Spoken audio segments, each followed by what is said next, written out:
Yes. Let's do this. Let's get this going. How's everyone doing today? Everybody having a good day? Oh. Welcome back to News Dump, gang. What up? How is everyone? I don't like these headphones. Hold on. Where are my headphones? 1 second, gang.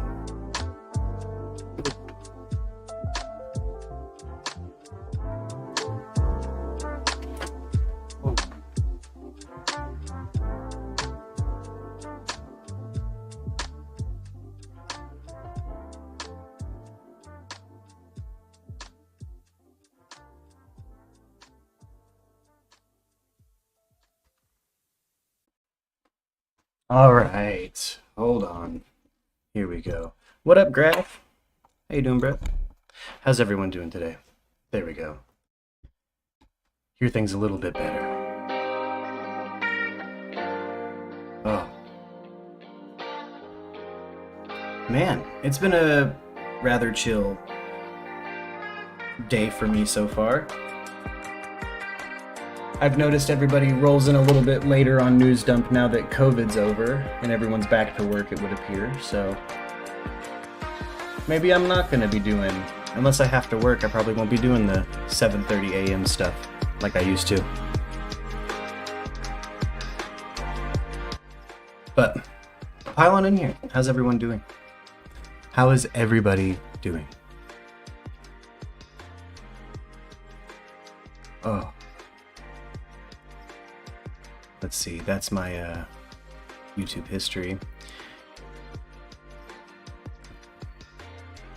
Just filling all the deets out for the stream this morning. Picking our stories, you know.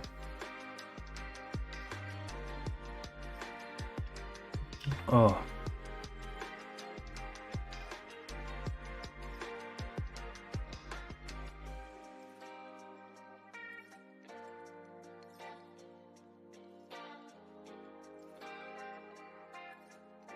But let's get right into it.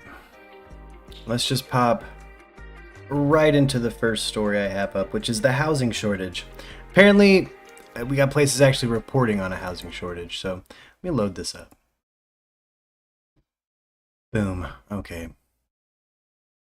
In our Two Americas series from KSHB 41, we've been trying to show you the America you know and one you might not from lots of different angles. Not everybody knows what it's like to be homeless, but with inflation putting a strain on budgets everywhere, more and more people are just one unexpected bill away from losing their home. What a terrifying thought. Our reporter Daniela Leone spoke to two people who know how easy it is to fall over the edge, plus the organization in Kansas City working to get people housed. For Carlos Penn and Rob Purdy, this past year has been filled with tribulations and uncertainty. For Carlos, a car accident caused him to lose his job, home, and a car. Well, I slept on a local bus stop. But, you know, at the time, it's a little hard to deal with when you're going through those things. For Rob, he says one bad financial decision cost him everything. First, it caused me to lose my apartment. Then several months later, I lost my car. And finally, in January of this year, I lost my job. Every year, the Greater Kansas City Coalition to End Homelessness conducts a point-in-time count, essentially a census of how many people are experiencing homelessness in Jackson County. Last year, 1,575 people were estimated to be living without a home. This year, that number is believed to have increased to 1,700, though the U.S. Department of Housing and Urban Development has yet to verify the coalition's data. This is compounded by the fact that both Kansas and Missouri are experiencing a housing shortage. That's wild. It's just really, really difficult to be able to find placements for people. The National Low-Income Housing Coalition estimates Missouri is experiencing a shortage of more than 110,000 homes for extremely low-income renters. In Kansas, the Sunflower State, is short more than 50,000 homes. There is no physical space for people to move into, then, I mean, there's no housing options. Shelter KC's Shelter Launch program hopes to bridge that gap. Rob and Carlos are part of it. The program pairs up men with a life coach who helps them find a job, manage a budget, get counseling services, and stay at the shelter until they can save up enough money to move into a permanent home. Participants are encouraged to attend church services, required to stay sober, and are allowed to enter the shelter at flexible hours to accommodate their work schedule. Carlos is still trying to find a job while Rob is getting ready to move out after months of saving up. It'll be the culmination of my work and what I've been believing in since I first hit rock bottom. But the shelter is having a hard time placing the rest of their clients in a permanent home. It's difficult. It's difficult to find an affordable apartment for the guys that they can get into and sustain. That guy seems very sweaty. Very sweaty. The city officials say they're aware of the problem. They've allocated $12.5 million to the city's Affordable Housing Trust Fund that incentivizes developers to build affordable housing units. Last year, the city was awarded $8.3 million by the federal government to combat homelessness. Part of those funds will go into the Palace Shelter program, which will provide 140 temporary beds. However, after more than a year, the city has yet to find a location for the pallets. Really, it just comes down to being a physical housing problem. I think that there are ways that, we can look at getting people to increase their income, to being able to, afford to be on their own, but we just don't have the physical space for people to move into. Until that physical space is made, Shelter KC is working with transitional homes and landlords to place people. But both Eric and Rob are hoping to be able to make enough to be independent and to sustain their new future. I'm actively job hunting, attending school to keep on my career path, hopefully land a better paying position. I'm not going to make the same mistakes I made in making those bad financial decisions and trusting the wrong people. I'm just going to basically keep to myself, at least until I get more settled. Daniela Leon, KSHB 41 News. Wow. City says they're working on a comprehensive plan to tackle. I'm sure they are working on a plan. You have 110,000 needed lack of homes. That's just the homes that they in quota are lacking. So it's higher than 110,000. That's just horrible. And we have a homeless crisis here in the city I'm in. It's a little crazy to me. I used to spend my summers in Kansas City, Missouri, and I don't recall the homelessness being that bad when I was a kid. And the post-pandemic landscape is pretty bleak, particularly for the middle of the country. If you're not established in one of those corporate structures, you got let go. A lot of people got let go or got moved to work from home, and then that got liquidated. And if you got kept on, you got kept on. I've never seen so many people my age back home. Oh, thank you for the like, Renee. I've never seen so many people back home, males my age, without work. It's horrible. I'm really fortunate to be in the position I'm in out here, where I have a few different, things I can do for work to make money, and really feel for you guys out there. It's got to be really tough. I feel horrible for the people having, imagine having the money to move into a new apartment, but there's no new apartments. There's no anything. There's no old apartments. There's nothing to move into. You're just out in your car. You got to keep your car for as long as you can. That's just, I don't know. This is getting a little ridiculous with the homelessness. The country has to do something compassionate about this, in my opinion. We have to do something. All right. The next story we have up this morning is Sri Lanka. I put Sri Lanka in the title of the video, a day, 2 days ago, and never got around to talking about Sri Lanka.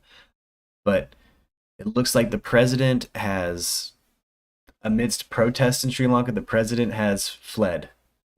So let's check this out. Let's see what's going on. For months, we've been reporting on the uprisings in Sri Lanka. This week, the frustrations in the Asian nation boiled over, leading to the ousting of their president. But is it all a loss, or is this a new beginning for Sri Lankans? Our Maggie Rulli brings us this report. 3 months into a relentless crisis.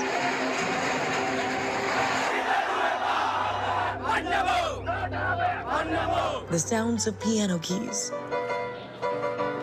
The sight of families playing in the pool. And people exercising at the president's private gym. Peaceful moments amid the disarray of a democracy's downfall. A week of political chaos. Protesters in Sri Lanka taking over the president's home, his office, the residence of the prime minister.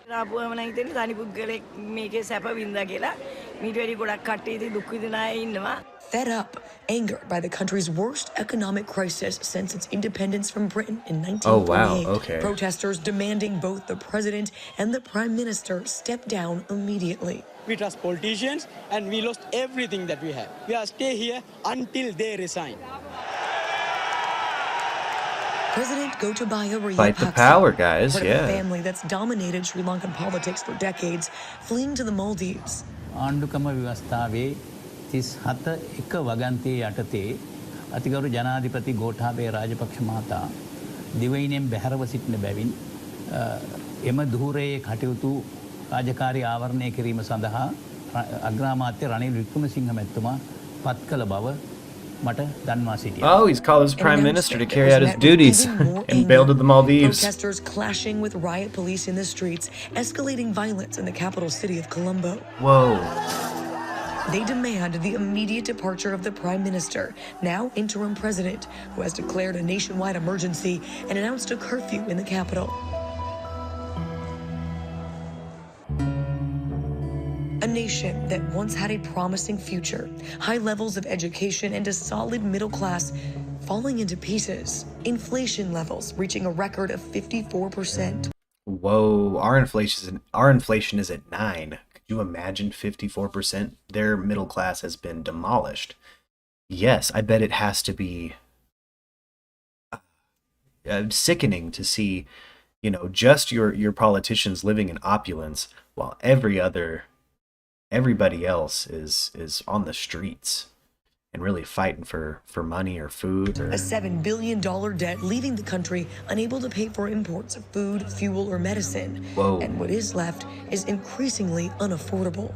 Schools have been closed. It's been wrecked to the point it's on its way to a third world nation. This is crazy. Fuel. People are traveling long distances by foot. Pharmacies have run out of over-the-counter medicines. Just last month, the United Nations warning that more than a quarter of Sri Lanka's nearly 22 million people are at risk of food shortages. Life in Sri Lanka completely upended. And this, the protesters' last resort. මෙහෙමයි අපි මිනිස්සු රටක් විදියට පීඩාවට පත් වෙලා තියෙන වෙලාවක මිනිස්සු ඔක්කොම ඇවිල්ලා ඉන්නේ ඒ මිනිස්සුන්ගේ පීඩනය පිට කරන්න. ඇත්තට මේ වගේ තැනක මේගොල්ලෝ මේ සැප විඳලා තියෙන විදිය ඔයාලා බැලුවොත් The air conditions are running in that presidential palace while people don't have electricity in their homes. Ooh, he has air conditioning while people don't have electricity. The people of Sri Lanka putting an end to Rajapaksa's family's dynasty, which has ruled the nation for the last 2 decades. The opposition parties trying to find a successor, but protesters demand popular elections. And for the first time in months, they feel they might succeed. I definitely want both resign and I think a new regime needs to come into place. For past 6 months, people were struggling in the queues. People are in the fuel queues, people are in the gas queues. But now people have hope. We got hit with George again. Wow. All right. I have another one on what factors contributed to the Sri Lankan economic crisis, because we ourselves are at an economic crisis in this country, or building toward one. I think everyone who's a regular viewer agrees. Oh, what up, Justin? Heck yeah. Hey, I figured a lot of people were probably at work. It's Thursday at a strange hour. I would normally be at work today, but things have shifted through the summertime. Sri Lanka's prime minister told protesters he would step down as protests escalate in the nation. Instead, he took on the role of acting president Wednesday and declared a state of emergency. Protesters had stormed the prime minister's office earlier in the day. Hours before that, President Rajapaksa fled to the Maldives and appointed the prime minister as acting president. Protesters are blaming the top government officials for the country's economic collapse. Prices in Sri Lanka are soaring, and the country is critically low on an inflation rate of 54%. 54% inflation, guys. That's food, fuel, and medicine. For more on this, I'm joined by Frances Harrison. She is a journalist and author of Still Counting the Dead, a book about Sri Lanka's 2009 civil war. Frances, welcome. Can you explain, you lived in Sri Lanka almost 10 years. Can you explain how things got this bad? Well, it's a combination of COVID, the war in Ukraine, mismanagement of the economy, corruption, and lack of rule of law, lack of accountability. All of those impacted the economy extremely badly in Sri Lanka. That was quite the list of things that impacted the economy. And again, a list that almost parallels things that happen in our own nation with our, I was pretty interested in the Occupy movement and things like that. We really do have a bit of a distribution of resources issue. I'd say wealth, but again, I believe in a capitalist infrastructure. But Sri Lanka, there's a way it has to be regulated and maintain compassion for everybody. There's, you see like Sri Lanka, it sounds like there were some genuine abuses of power and abuse of resource allocation. There's no foreign exchange. There wasn't money even to buy fertilizer to run agriculture. Yeah, so at every level, there's been really infrastructural collapse. And we're seeing the country experiencing hyperinflation from one day to the next. Bus fares are, escalating. People can't function. They can't refrigerate any produce. So really that the anger of particularly the younger generation who have nothing to lose is absolutely palpable at this point. And we haven't hit rock bottom with the economy yet. What do you think rock bottom will look like, given your sense of how this is playing out in day-to-day life? This is unprecedented in the independent history of Sri Lanka. They have never seen a crisis like this that's both economic and political. So we're seeing the economy almost disintegrating. There's massive debt. There's a need for foreign exchange, but really a system that can almost not absorb that at this point, but also a crisis in governance where the democratic institutions are facing, in a sense, collapse as well, because the country can't afford fresh elections. There isn't the petrol for people to be transported around to hold fresh elections. And this younger generation are very angry with the older leaders. And the only sort of constitutional solutions to this are about Parliament meeting again and electing a new president and so on. And most of the individuals who are in Parliament, would really face a crisis of legitimacy with the protesters who are on the street. Because of that generational gap, they don't have any standing because they're from the previous generation. Is that what you mean in terms of crisis of legitimacy? Yes, they don't have the standing because of their generation, because they're perceived to have been complicit in the mess that's developed in the country, and because they themselves don't actually really want to stand for election again at this point. Many of them are in hiding, and they're not really ready for a parliamentary election. They don't stand to gain from that. So there really is a sort of impasse as to how to get past this. The Prime Minister, who's now acting president, is extremely unpopular, and his party only won one seat in the last election in 2019. So to have him now hold the highest, office of the state is really a concern for a lot of people. That's Ranil Wickremesinghe, who you're seeing there on your screen. He's really, really unpopular, and I think the concern now is that he may have done some sort of deal with the outgoing president, Gotabaya Rajapaksa, who's now in the Maldives. And we now have this bizarre situation where the president's fled, but he's still the president, and he's issued a kind of emergency gazette notification appointing this other man to act for him in what he calls his absence. So his absence. My vacation in the Maldives to avoid the riots. It's quite surreal. Right. Answering suspicion with more behavior that generates suspicion. So the chaos is also reverberating into the UK. Members of Parliament are pressing the Prime Minister on whether the government helped President Rajapaksa escape or will help bring him back to Sri Lanka to face genocide trial. Can you give us a little background on that?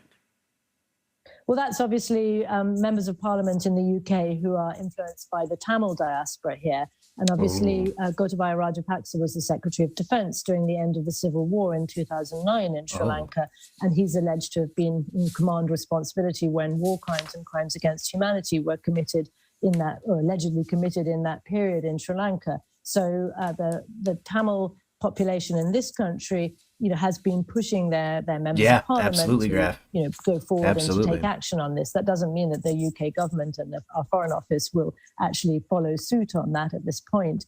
But I think this does raise a really serious question, whether it's about accountability for financial crimes or for war crimes and crimes against humanity. There is an interesting question where Gotabaya Rajapaksa clearly wants to remain head of state and remain president, even if he's outside the country, because that gives him head of state immunity. So in other words, he can't be prosecuted so long as he's head of state. What a dirty move. And so that's why he's so desperate not to sign his resignation papers at this point until he finds some kind of safe port, some sort of place where he thinks he's going to be safe from prosecutions for alleged corruption or under... He's trying to find an area, like a country or province that won't extradite him for those crimes. But it sounds like, and let's see here, I don't know much about the Sri Lankan Civil War.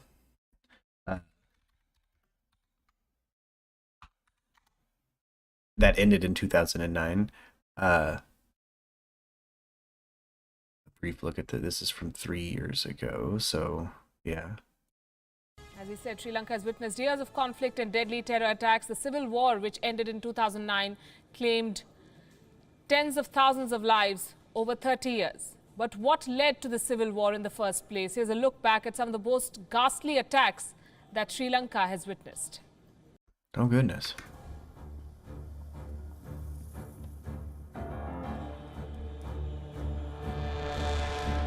Sri Lanka has a checkered history. The civil war in the island nation ended a decade ago when the separatist group LTTE was defeated. A fragile peace has largely prevailed since then, but the latest blasts, the deadliest since the civil war ended, have aroused fears of violence reviving in the island nation once again. The violence-marred civil war lasted 26 years.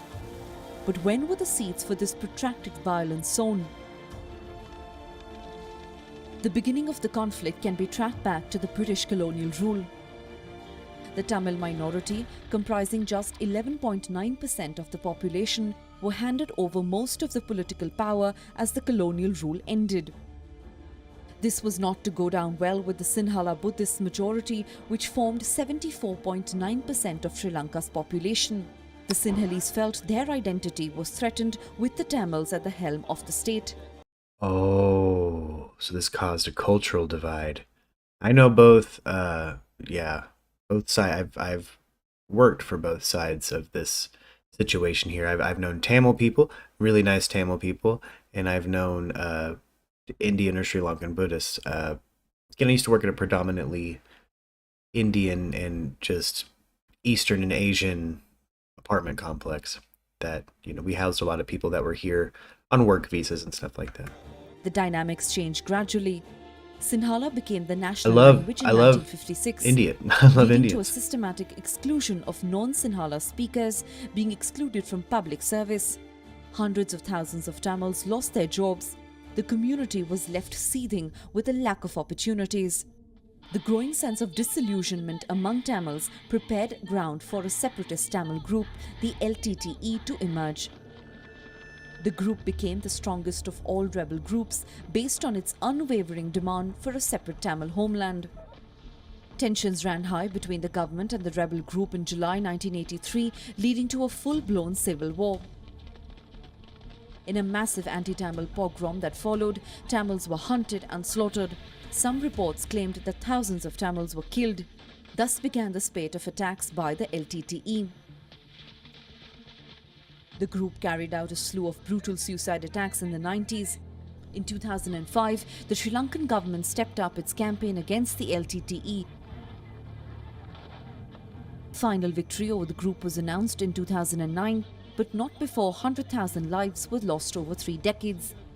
The LTTE unleashed a string of attacks that go down as dark moments in Sri Lanka's turbulent history. In May 1985, Liberation Tigers of Tamil Ilam gunned down at least 146 nuns, monks and civilians in Anuradhapuram. 2 years later, 127 Sinhalese civilians were massacred by the cadres of the LTTE. In 1987, a grenade attack in the Sri Lankan parliament shook the nation. A member of parliament and a ministry secretary were killed by the explosions. The same year, a car bomb exploded in the heart of Colombo, killing at least 113 people. In the year of 1990, LTTE targeted a mosque and killed at least 147 Muslims in Katankudi. In 1992, LTTE killed an estimated 285 people, mostly Sinhalese, in Payula Gurala village.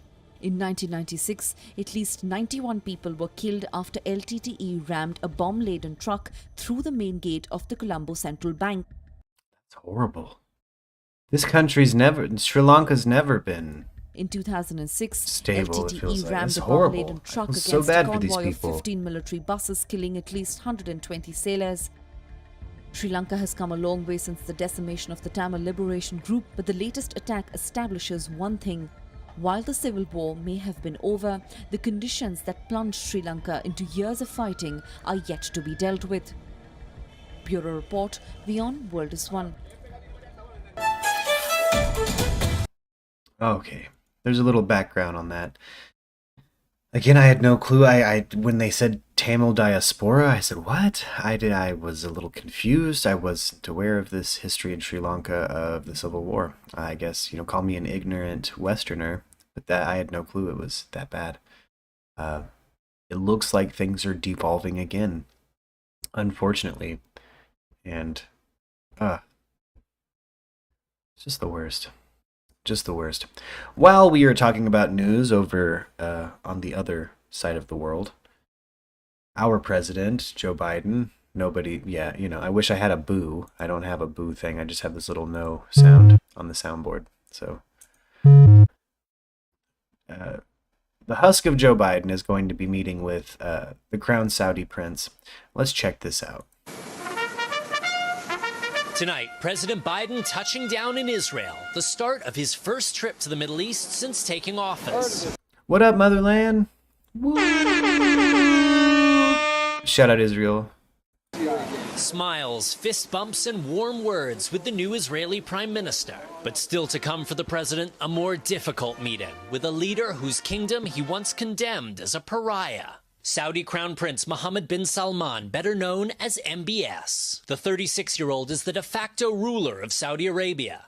But the CIA says he also ordered the murder of Washington Post journalist Jamal Khashoggi, sending a hit team to dismember him. All right on, Arianthe. I bet everyone's busy today. In the Saudi consulate in Istanbul. MBS has always denied the allegation, but that didn't stop Biden slamming his government on the campaign trail. We were going to, in fact, make them pay the price and make them, in fact, the pariah that they are. Woo, that's fighting words, old man. But now he's eager for Saudi help, saying previously he hopes they'll pump more oil so Europe can wean itself off Russian supplies. Arrakis, also known as Dune, the only known source in the galaxy for the spice melange. Look at this shot. This is from Dune. So That was a Dune drivers shot. will see That's cool. some relief at the pump. The president insists that's not his main goal. I guess I will see the king and the crown prince. Why is his audio sound so adjusted on some of these clips after he's spoken? I never hear it sound like this when he's speaking, but sometimes when they replay it, it's like it's slowed down or something. But that's not the meeting I'm going to. They'll be part of a much larger meeting. But with the midterms looming, the political pressures are clear. MBS was once celebrated in Hollywood and Silicon Valley as a promising young reformer. That ended abruptly with Khashoggi's murder. Oh. But a photograph with the U.S. president could help the prince and his country on a key priority, coming in from the diplomatic cold. Nothing is more important than just no longer being treated like some kind of sick pariah state that has some kind of contagious disease. MBS has brought sweeping social reforms to his kingdom, including allowing men and women to mix at concerts and movie theaters. Shout out Vampy, a friend of mine, Vampy, who lives in Saudi. She's a woman. She's allowed to drive now. She can get an education that yeah. But the Crown Prince has There's been some also reform. crushed dissent.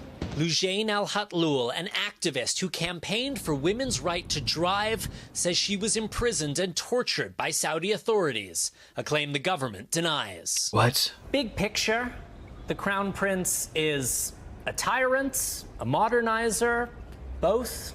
It's simply a reality that he has modernized it. It's also a reality that he's made Saudis fear for their lives, for their well-being, and for the well-being of their families. His form of tyranny and his form of modernization are deeply intertwined. President Biden addressing criticism in a Washington Post op-ed, writing, "I know there are many who disagree with my decision to travel to Saudi Arabia. My views on human rights are clear and long-standing, and fundamental freedoms are always on the agenda when I travel abroad." The White House says President Biden will be mostly avoiding handshakes for COVID reasons. That may help him avoid shaking the hand of the Crown Prince, a hand that's allegedly stained with blood.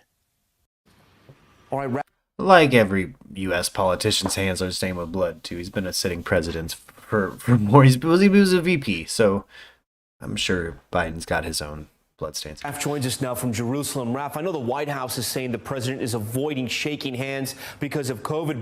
What's up, everybody? Let me know how you're doing in the chat and smash that thumbs up for me. But he certainly did not avoid close contact today and even shaking hands with other people there in Israel. Yeah, Tom, as you know, President Biden is a very hands-on politician, and he only really lasted a couple of minutes before he started shaking hands. He shook hands with a lot of people, including Benjamin Netanyahu, the former Israeli prime minister, and two very elderly Holocaust survivors. Heck yeah, and so if he refuses to shake MBS's hand on Friday, it's going to be very difficult for the White House to argue that that isn't a deliberate snub. Yeah, so I have to ask you about that, because that's why we bring this up, not for COVID protocols. It's because what's going to happen when he meets with the Saudis? Do we know what the meeting's going to look like with MBS and our president? We don't know what the meeting is going to look like. The Saudis are the hosts, so they will probably control the format. But we do know that the White House is just dreading the visual of President Biden shaking hands with the Crown Prince Mohammed bin Salman. They really don't want that image of him up close and personal with a man accused of ordering the murder of Jamal Khashoggi. Thanks for watching our YouTube channel. Right? How is tonight's original now? How is that news? That's yeah, that's why are we scared of the handshake? And again, maybe we should, I feel like maybe we should take a Starfleet stance with Saudi Arabia and MBS here. I think we should open some avenues of communication and really try to show them a compassionate route. Maybe he's just from a culture where he's doing his best to figure this out. And again, it seems like he got rid of somebody in his cabinet in a way that Saudi crown princes do. So that's kind of prime directive stuff. I mean, you do with your cabinet what you do in your country.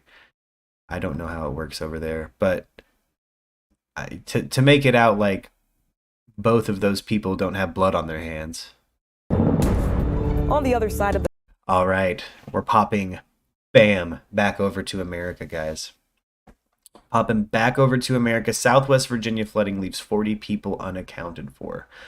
This is a quick little... Commonwealth. A state of emergency is in effect. Crews are searching for 3 people who are still unaccounted for, almost 2 days after devastating storms and flash flooding hit the state. ABC's M. Nguyen has the latest from Washington. Search efforts continuing for the remaining people still unaccounted for after powerful storms and dangerous flash floods swept through southwestern Virginia.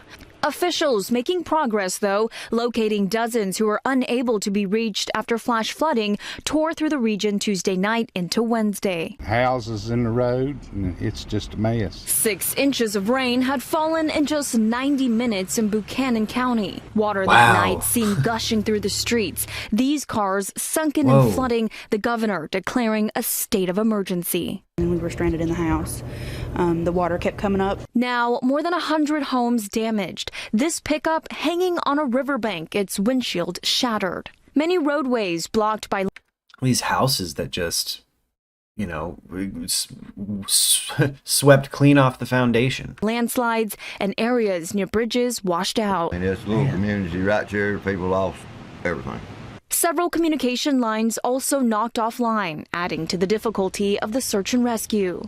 Law enforcement reassuring families they expect the number of people unaccounted for to drop, stressing that just because they haven't been located doesn't mean they're missing, just that no one has made contact with them since the storms hit.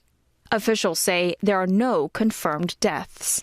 And in neighboring Maryland, the powerful storms and flooding uprooted trees and knocked homes off their foundations. That's the living room we're in usually all the time. There's a TV there. I was sleeping there earlier today. I could have died. Emergency management officials say that since last year's severe storms, they're unaware of any new flood mitigation efforts for southwestern Virginia.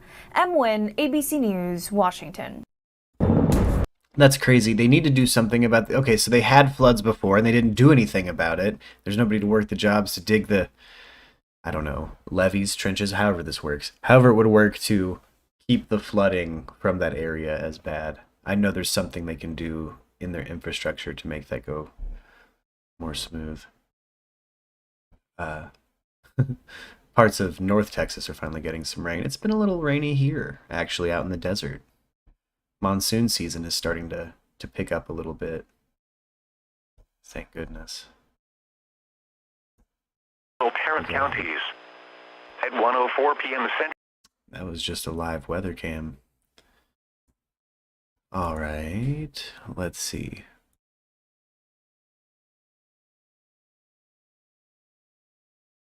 A group of Los Angeles renters are fighting back after being priced out of their homes.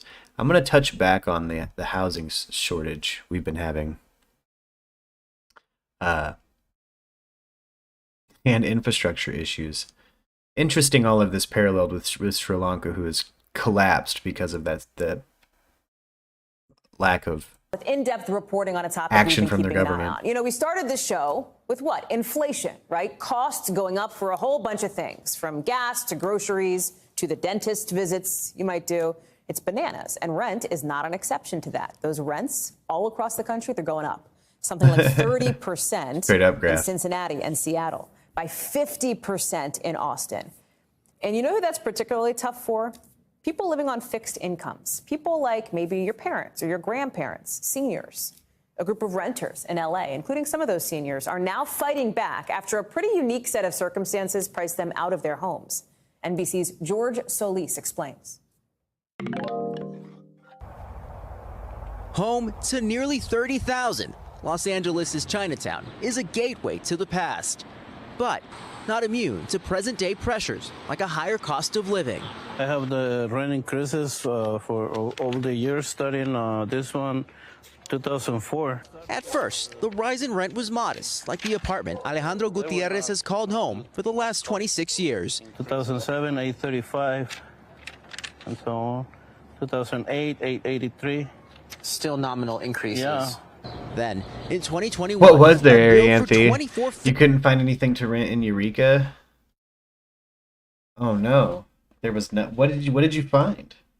A bedroom, one bedroom, nothing for like $5,000. Was it something that expensive, Arianthe? I bet you it was. Apartment buildings knocked down for parking lots and homes bought by people from anywhere else and turned into Airbnbs or just bed and breakfasts. Dang. Yeah, they are selling out downtown Eureka, I heard. That it's becoming. Look, even in the apartment complex I'm in right now, there's one of the units is an Airbnb. Isn't that weird? I've never been in an apartment that straight up rents out a furnished apartment as an Airbnb. Appeared. That's like more than double the $1,160 he'd been paying. I couldn't believe that. He's not alone. Bonded over fears of eviction, fellow residents of Hillside Villa Apartments have in some cases seen their rent more than tripled. blindsided by the end of a 30-year agreement between the city and landlord that kept rents affordable. Wow. What's the fear now that this price increase is happening? That we cannot afford to pay this rent. I cannot afford to pay that. It was so bad and locals couldn't find homes, so the businesses in town started to suffer and shut down because there was nowhere for locals to live. We lost about 40% of downtown business. You know, if it wasn't for the downtown Tucson community and all the business owners here sticking together to weather through that, they wouldn't have. And that's really unfortunate. There's a lot of towns dealing with that where just the local business is gone. Market rate. None of us here in That's this crazy to think about in a town like Eureka, to explain to anybody who's never been to this town we're talking about. It's in the Ozarks. It's a beautiful historic town, but it's a bunch of different little shops downtown. And each little shop is, as I've always understood it, locally owned. You have a few franchises that'll buy out a little space here or there, but I couldn't imagine 40% of those being gone. If you're talking about half of the place being shut down, that's like wintertime. Like, that's horrible. Cannot afford to pay those rent increases. That's why we started fighting back. A much larger housing war is brewing, especially for many seniors on fixed incomes. Rents up as much as 15 to 50% across the country. Senior renters are more likely to be cost burdened. Jun Zhu with the Urban Institute says the nation's current housing policy is not equipped to meet the incoming demand, and that more than half of these households threatened by skyrocketing rent will be non-white. The bottom line is that we do not have enough supply of the affordable rental units for the seniors. Right now, 1 in 5 renter households who qualify for housing help receive it. Waitlists are also long, and the paperwork can be challenging. In the next 20 years, some estimates say there'll be another 5.5 million senior renters in the U.S. With cost of rent soaring nationwide, some tenants fear how they'll be able to afford the future. In May, the Los Angeles City Council voted unanimously to buy the building from the landlord and has discussed using eminent domain to seize it, a government power that has largely been reserved to force residents out to make room for new development. Trinidad Louise, organizer with the LA Tenants Union, said, See, that's crazy, and the places are only paying $15 an hour. You know, at least there's places here downtown that are still right at 13, and that's the new minimum wage. Says the case could set a precedent. This is the first time in the history of LA, in its 150 years or so, that eminent domain has been used to save affordable housing and to keep tenants housed. While the landlord declined to speak to NBC News, in a letter to the LA City Council, his attorney argued. Oh, and they try to qualify you too. That sucks, Arianthe, where it's like they take into account your income. A lot of apartment complexes are doing that now. I hate that. I hate when apartment complexes do that. Like, give me the chance to fail on rent. Use the purchase or seizure of the 124-unit building is not needed, saying the majority of the households already have Section 8 vouchers to help subsidize their rent. Adding, the other 37 residents are almost certainly eligible and should be provided vouchers, arguing that buying a building for the private benefit of a very few would be grossly wasteful. But residents like Adela Cortez remain hopeful the landlord strikes a deal with the city. Adela says if they end up getting evicted, she's going to lose everything. She's taking care of her grandkids, but it's not just that. Her community is here. A community that is living in fear they could lose their home, or in their words, their family. We are familia. We help each other. So we don't want to lose that. George is joining us now live. George, I'm so glad you brought us that reporting. You're there at the building. How soon could the city take over? Dang, Arianthe, that's ridiculous. That's $200 a month shy. Yeah, Hallie, good to be with you. And right now, the city and the landlord are still hopefully trying to work out some deal to keep rents affordable for all residents. Now, if that fails, well, then the property will need to be reappraised, and then a new offer will have to be put forth to the landlord. And if that fails, well, then that could trigger that lengthy and precedent-setting case of eminent domain. As for the residents, well, right now they're on a rent strike to really hammer home that point. They are effectively being priced out. Thanks for watching our. That's rough. That's rough. Man. All right. Lake Murray 2 days ago. Ooh, we have a new booster shot being developed, it looks like. being called the most infectious and transmissible variant. Yeah, we have a new variant, guys. The new COVID variant is apparently super contagious. I know I'm going to go get a booster. I've got my shots. Get your shots. Get vaxxed. Yet. BA.5 is now the dominant variant in Wisconsin. Hospital cases up 10% over where we were last month. The Hospital Association says 427 people in the hospital That's crazy, today. Ariantha. Yeah, you have to have you got to have 10 grand to move into one of those. Cheapest I've seen in pet deposits is 200 per pet. That's crazy. And you have 10 chickens. Yeah, that's crazy, Ariantha. That's insane. There has to be a house somewhere near that area that you can rent. Hopefully that's accommodating and not nearly as crazy. Sometimes you have to find someone that just owns a house and hopefully they can hook it up. I hate that. I hate that for you guys. 6 in the ICU. Katie Crowther joining us live right now in Shorewood with more on a new booster shot that is being developed to target specifically this and other new variants. Katie? Yeah, Steve, a lot of people stopping at pharmacies more and more right now to get tested. The most common symptoms of this BA.5 variant are runny nose, headache, sore throat, persistent cough, and fatigue.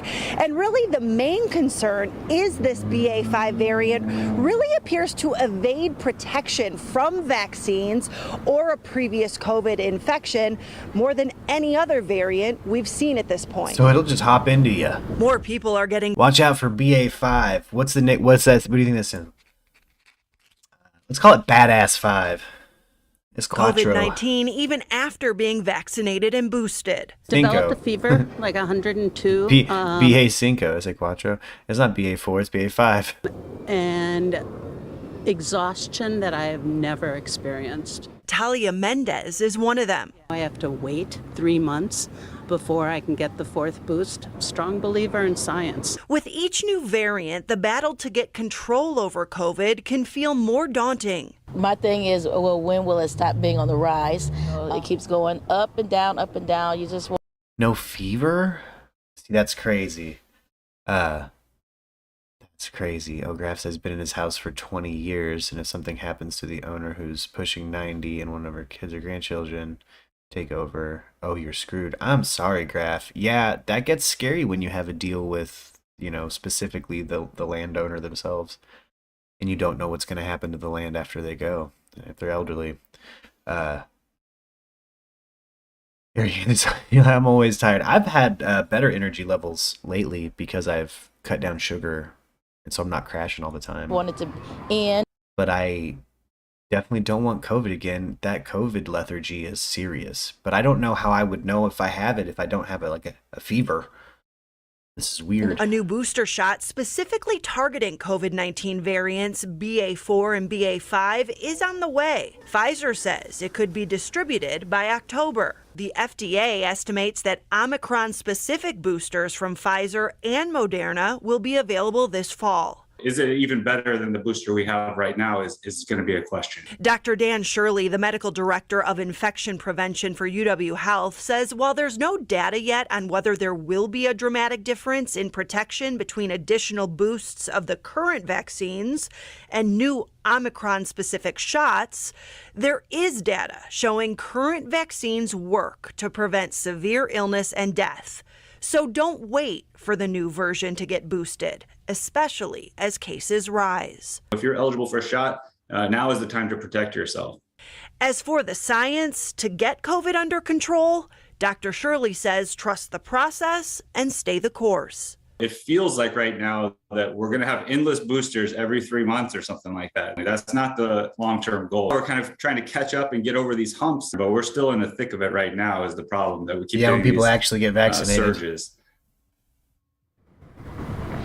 And because of this surge in the BA5 variant, Dr. Shirley and Milwaukee County's chief health advisor, Dr. Ben Weston, both recommend bring that mask back out. Start wearing it in indoor public spaces when you're close to others.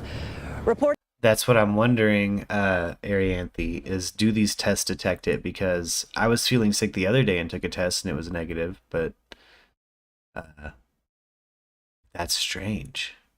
Here's Tonight, more on COVID BA5. cases are up as the BA5 variant spreads like wildfire. I'm not feeling so great. Experts call it the worst. I know, and these boosters, don't they hurt? They feel like they're made of liquid punches. Those boosters, all those shots hurt. But I mean, worth it, honestly. I'm not trying to give it to other people. I care about the people around me, you know. I got it out after monkeypox took off here. Yeah. But I don't know if these new tests would detect it if it's sliding through so many things and version evolving the way it is.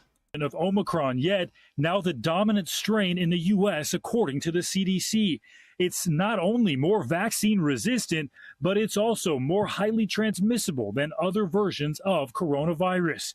Experts now suggesting masking is still key, especially with summer travel in full swing. What we know is that that is a place where the virus can spread. Yeah, and Graf. that's why, I try to stash one crowded anytime I'm offered airports, one. But on airplanes, test. I'm still wearing a mask. It's just a good way to protect yourself and to stop the spread to others. New daily cases in the U.S. are now up about fivefold since March, but that's still far lower than the peak of more than 800,000 new daily cases in January 2022. Dr. Anthony Fauci, Isn't that who when I just got had it? COVID himself, echoing the importance of being vigilant. When you're in an area where the infection dynamic is high, you should wear a mask in a congregate indoor setting. But opinions on masking still vary. I think it's a positive thing to bring back masks. I think it makes people a little bit more aware of themselves and keeping their germs to themselves. You know, I think everyone has a different view on it. Me, I believe in the man upstairs, to be quite honest with you. With the subvariant What on does the that rise, even some mean? Parents are jumping to get boosters for their kids under 5. But the universe is the place in which the vaccine or the virus happened. So God made the virus, homie. What are you talking about? Put the mask on. We plan to get ours vaccinated as soon as we can. But others are still hesitant, with the CDC reporting only 267,000 children under the age of 5 with a shot. I think I want to wait a little bit, maybe just 6 months to see how things are. And you know what, Ari Anthony? I hope afterwards. In New York died. City, the Exactly. hospitalization rate surging for the I'm not gonna get vaccinated. If God wants me, He can come get me. Oh, damn it. Oh, I died. unvaccinated, according to the city health department, and more people flocking to testing sites. Some people are showing symptoms, about 50%. And when they come by, some people are very surprised that they're positive. Others have a scratchy throat, some their nasal congestion. I had a potential exposure last weekend. Sebastian Reyes needs a negative test to get back to his summer internship. I wasn't able to come into work like this whole past week. The CDC warning that many Americans are under-vaccinated. Their message is clear. Staying up to date on your COVID-19 vaccines provides the best protection against severe outcomes. Yep. All right, Stephen Romo joins us now tonight from Times Square. Stephen, I know you were at a testing site earlier today. Were people getting tested because they were I'm actually due to get sick, or they were updated, so I gotta go get my feeling boosters. They were finding more people in their social circles were catching COVID again? Well, for the most part, people we spoke to were getting tested because they had recently traveled. A lot of people were unclear on their symptoms. Good point, yeah.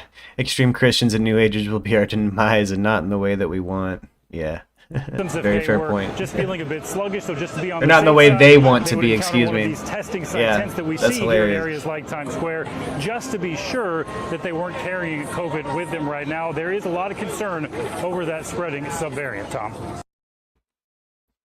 Thanks for watching. There is no outside air, though. You're only sharing air with other people if you're outside. I know I live in a metropolis, so there's no, like, you have to wear a mask if the COVID is popping downtown.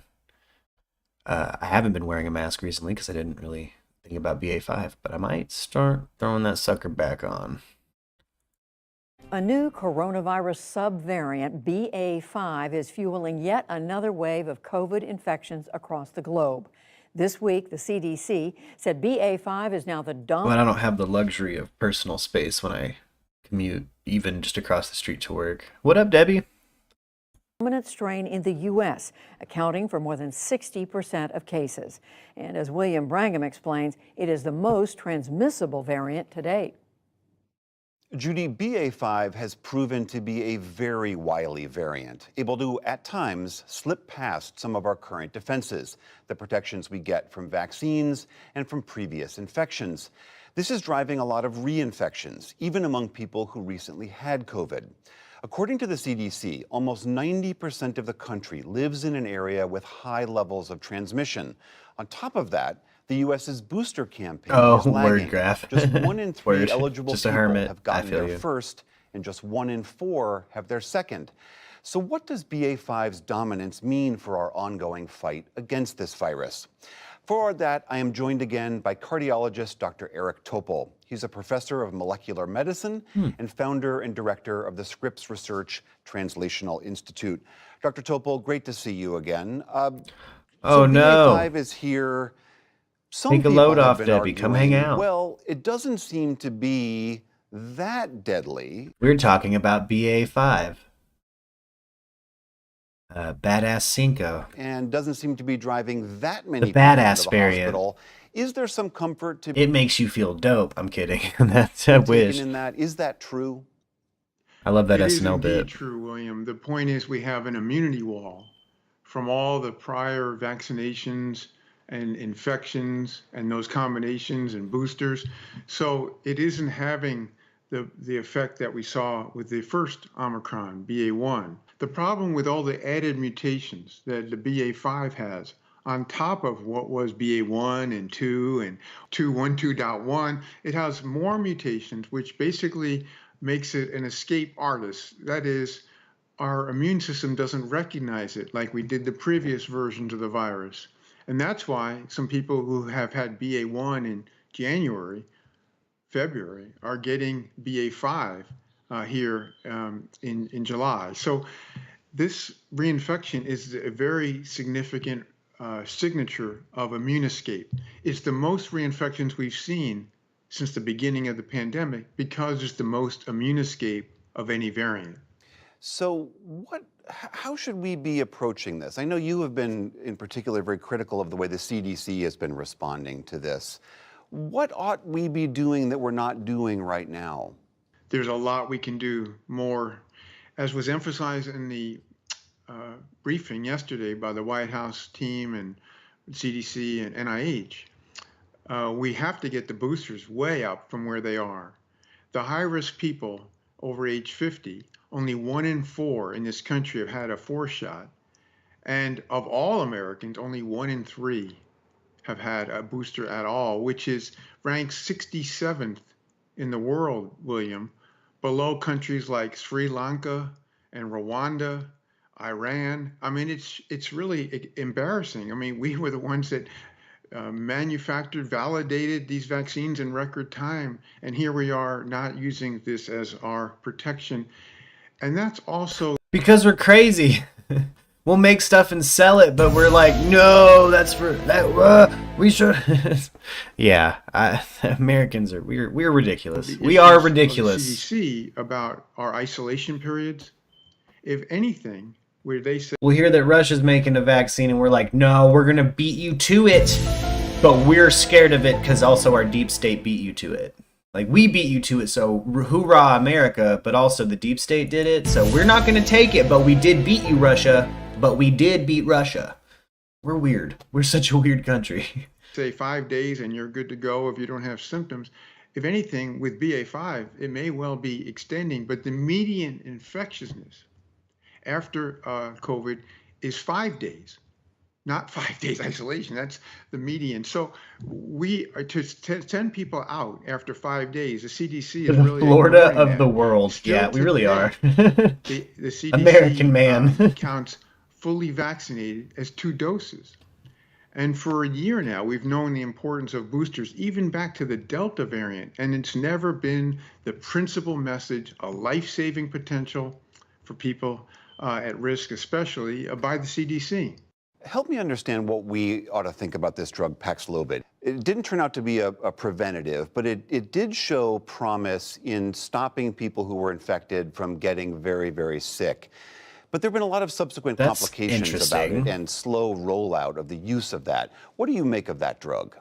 Well, it's certainly one of the triumphs of the pandemic, because it went from designing a new drug to having it validated with almost a 90% reduction of hospitalizations and deaths in less than 2 years. That's an impressive statistic. Usually that takes yeah, you don't see a drug really hit 90% like that in 2 years. That's wild.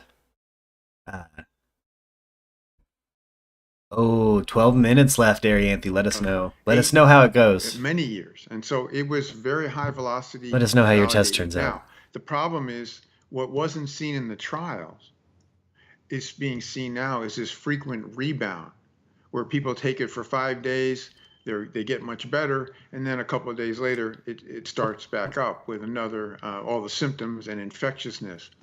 So the rebound problem is likely tied to the fact that the Omicron variants weren't the ones that were tested when the trials were conducted. And so we don't know right now, should we use longer, 10 days instead of 5 days? So we've got to do better. COVID test here live on Murk One TV. last question, and I've traveled a fair We'll show you amount our around tests. the country recently, and almost Should I take one? everywhere we go, I got one despite the somewhere. fact that we know that this virus is everywhere, people have moved on. Masks are increasingly uncommon. Bars and restaurants are crowded. Airplanes are crowded again. I mean, do you feel like the horses sort of left the barn, and this idea that we need to, like this idea of people taking boosters or putting their masks back on, it just feels like the country is not there. You're absolutely right. It's sad because we basically have capitulated to the virus, and our fatigue and our trying to will it away, it just doesn't work because the virus continues to evolve. We've never had an ability to contain it.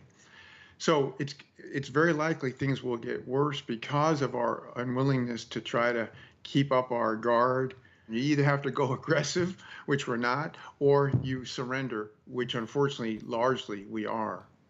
All right, Dr. Eric Topol of Scripps Research, always good to... What up, Dr. Eric Topol?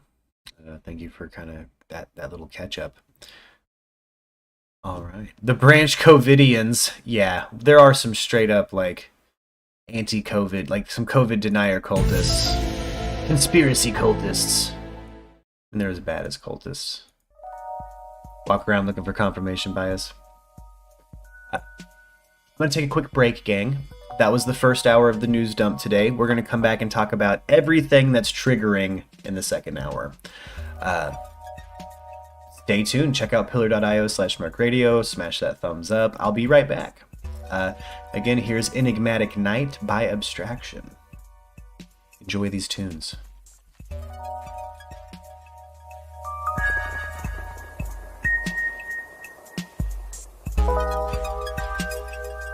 Like, comment, and subscribe.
And I'm back.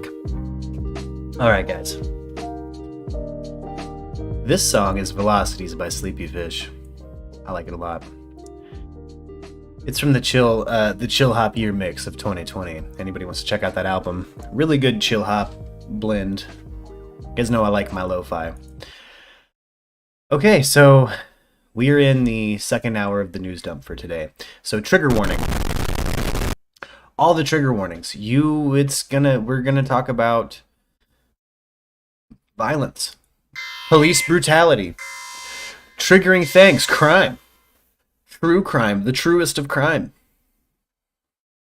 So I wanted to start off with the triggering stuff, talking about the Alex Murdaugh case. Everybody that I care about attached to the channel in the Discord server wanted me to cover this case, and I didn't, and I still feel bad about it. I really should have been one of the YouTubers talking about this case, and I wasn't, and I took a hiatus instead.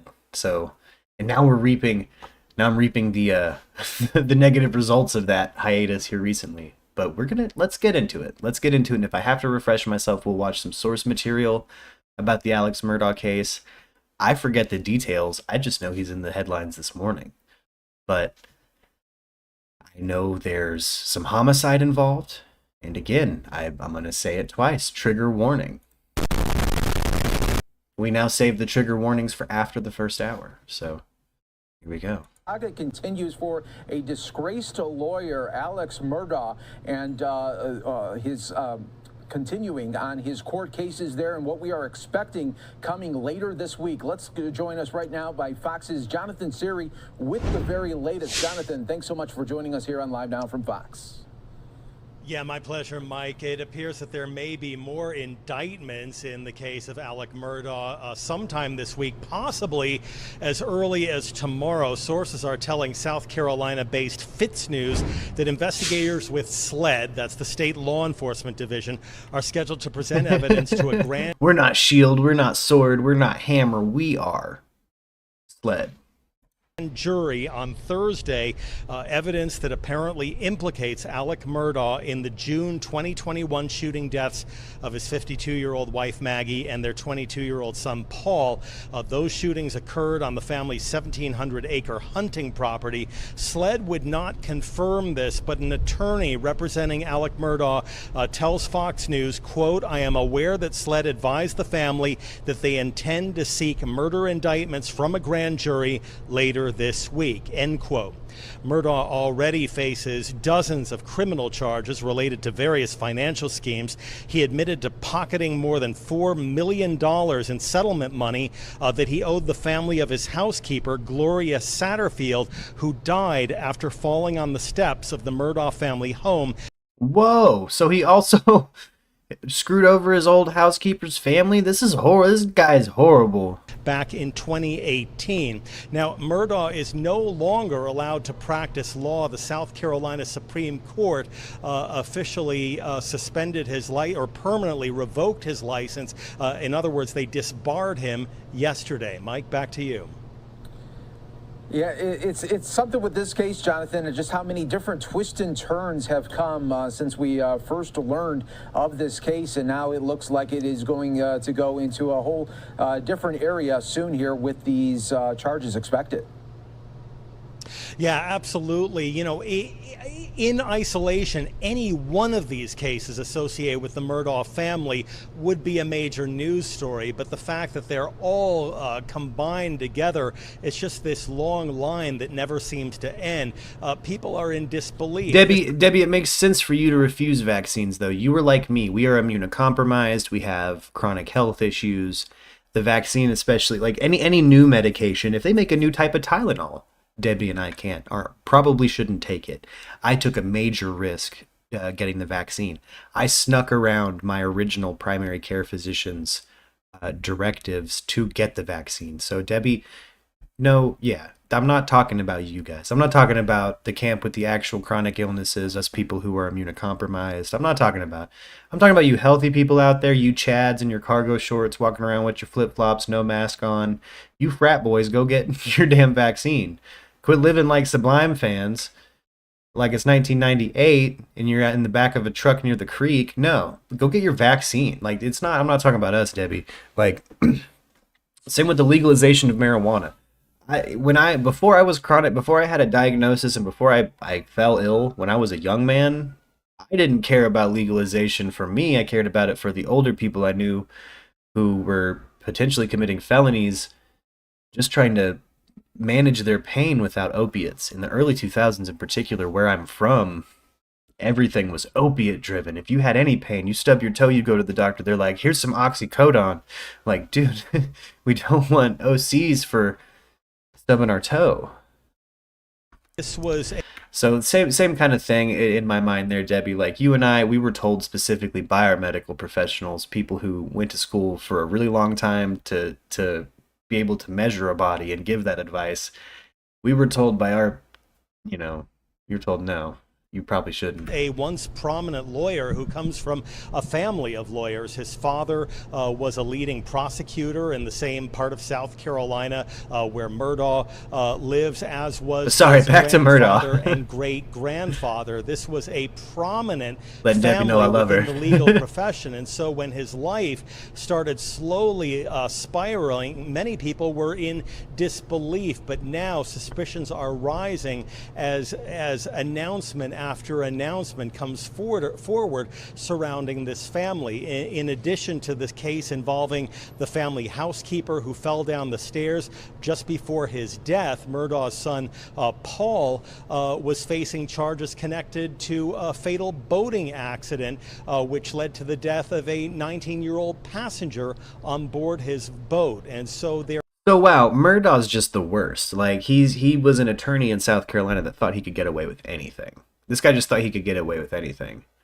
You had a call to get the vaccine, but I had COVID and fought it off myself, so I immune system done what vaccine does anyway. Gotcha, Debbie. There are so many cases. I say check out this booster. surrounding- Apparently BA5 is really bad, and if you've had COVID in the past, you can still get this new variant. So that's why I'm kind of freaked out by the new variant. It also doesn't come with a fever, and the fever is how I knew I had COVID. That was the one outlying symptom out of what I normally have with my autoimmune disease. This prominent family in South Carolina, Mike. Absolutely. What a fall from grace it is, and we'll continue to track this story. We know you will as well. Someone turn his mic up. Siri joining us here with all of the very latest in this case. All right, there's one chunk of the Murdaugh story. I say we get caught back up on this. Let's get an Alex Murdaugh timeline. Let's really sink our teeth into this one. I've really been enjoying that we have a topic during the streams lately that we really sink our teeth into and really learn some stuff. Arianthe's negative! Heck yeah. Heck yeah. Oh, it was just the trees in Arkansas messed you up? Yeah. I am very excited to come visit back home, but I am very scared for what it's going to do to my health. Okay.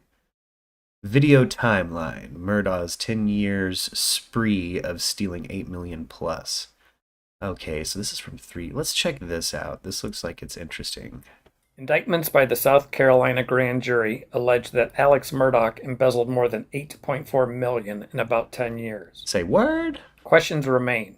How did millions of dollars escape the oversight of the court system, the law firm's accountants, and the bank's regulatory systems for 10 years?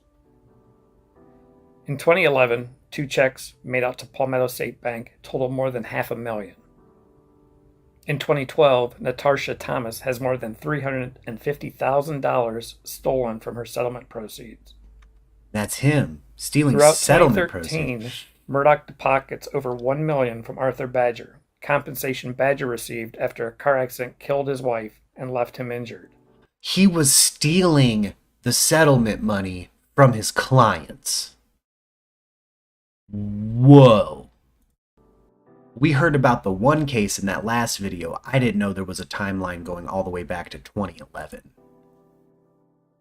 The next year, Murdaugh steals even more money from Badger for a total of $1.325 million. In October, Murdaugh deposits a check into a bank account he created with the name Forge. Murdaugh continues to have checks made out to Forge, creating the illusion the money is headed to the law. The sack on this man for the fake name to be Forge. Created a creation. This is I didn't know he, like, not only the murder, I knew about the murder stuff. I didn't know he was this scummy of an attorney. I didn't know he was an attorney with used car salesman morals. This is insane. Lawful settlement planning company, Forge Consulting.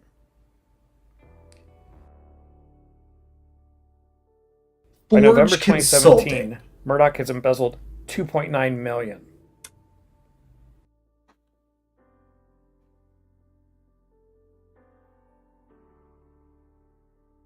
In 2019 alone, Murdaugh deposits more than $3.4 million into his account. Whoa. And more than $1 million in 2020.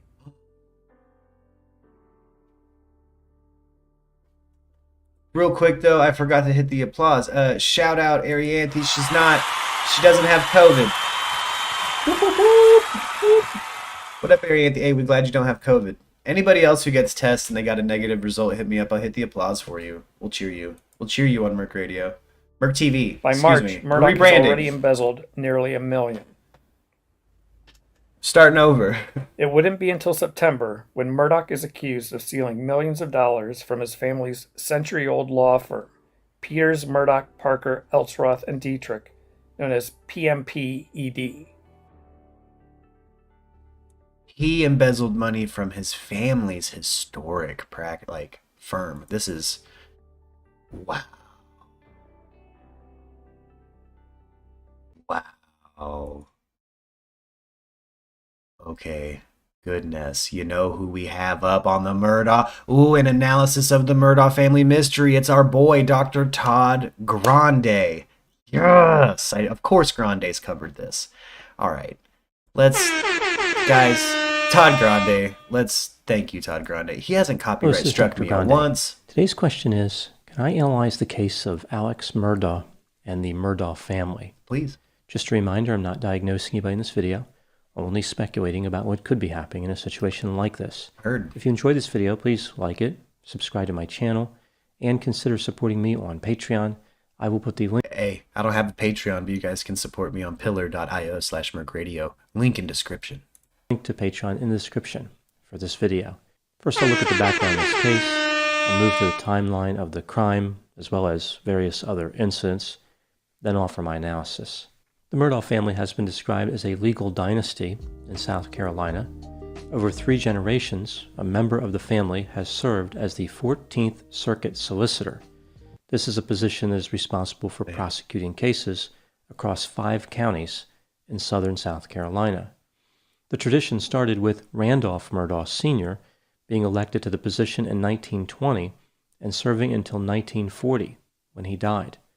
Randolph Murdaugh Jr. would take over and stay in the position until 1986, when he retired. Randolph Murdaugh III would occupy the position starting in 1987, continuing to the end of 2005. The dynasty would finally be broken in 2006. No worries, a man named Duffy Stone was appointed to serve as the solicitor by the governor. Stone would remain in that position for many years by being elected several times. This takes us to the timeline of the crimes and various other incidents. On February 24, 2019, 6 people were aboard a boat near Parris Island. One of these people was 19-year-old Paul Murdaugh, the son of a local attorney named Alex Murdaugh. Alex Murdaugh is the son of Randolph Murdaugh III and the owner of the boat. Paul was allegedly operating the boat when it plowed into a bridge piling, which caused a 19-year-old woman named Mallory Beach to be thrown into the water. Her body was found a week later. Oh. Paul was not given... So that was the boat crime. It was his son, Paul. ...in a field sobriety test. He was never placed in handcuffs, and he wasn't transported to the jail to be booked. He was given special treatment because he's a Murdaugh in South Carolina. Wow. So there's some entitlement and privilege going on here in this story. This is crazy. Wondered if he was receiving some type of special treatment. Paul was eventually tested for substances. His blood alcohol content was 0.286. He had allegedly purchased alcohol using a fake ID. Yeah. Paul Murdaugh's behavior in the hospital was described by nurses and other staff as among the most arrogant they'd ever seen. He was belligerent, disrespectful, condescending, and obnoxious. Oh, so he was a total, entitled frat boy type. It appears as though Alex Murdaugh was trying to assist his son in the hospital, like telling him not to make any statements. Another teenager on the boat accused the authorities of trying to focus on him, thereby reducing Paul's culpability for the collision. It was like the authorities were trying to say maybe somebody else was actually operating the boat. Yeah, of course they would take that angle. Put the blame on one of the kids he's with. Oh no, my boy's a good boy. He'll grow up to be an attorney. And one that knows how to embezzle because I'm going to teach him how. Yeah, this is apple not falling far from the tree, it turns out, with Paul. As I understand it, though, the young man Paul is killed by Alex. Paul Murdaugh was indicted on 3 counts of felony boating under the influence.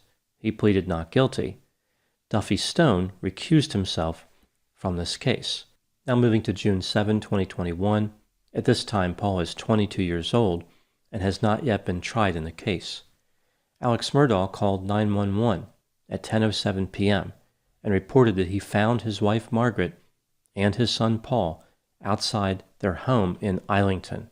Margaret had allegedly been shot with a rifle and Paul with a shotgun, 2 different weapons, which may point to 2 different shooters, but would not have to.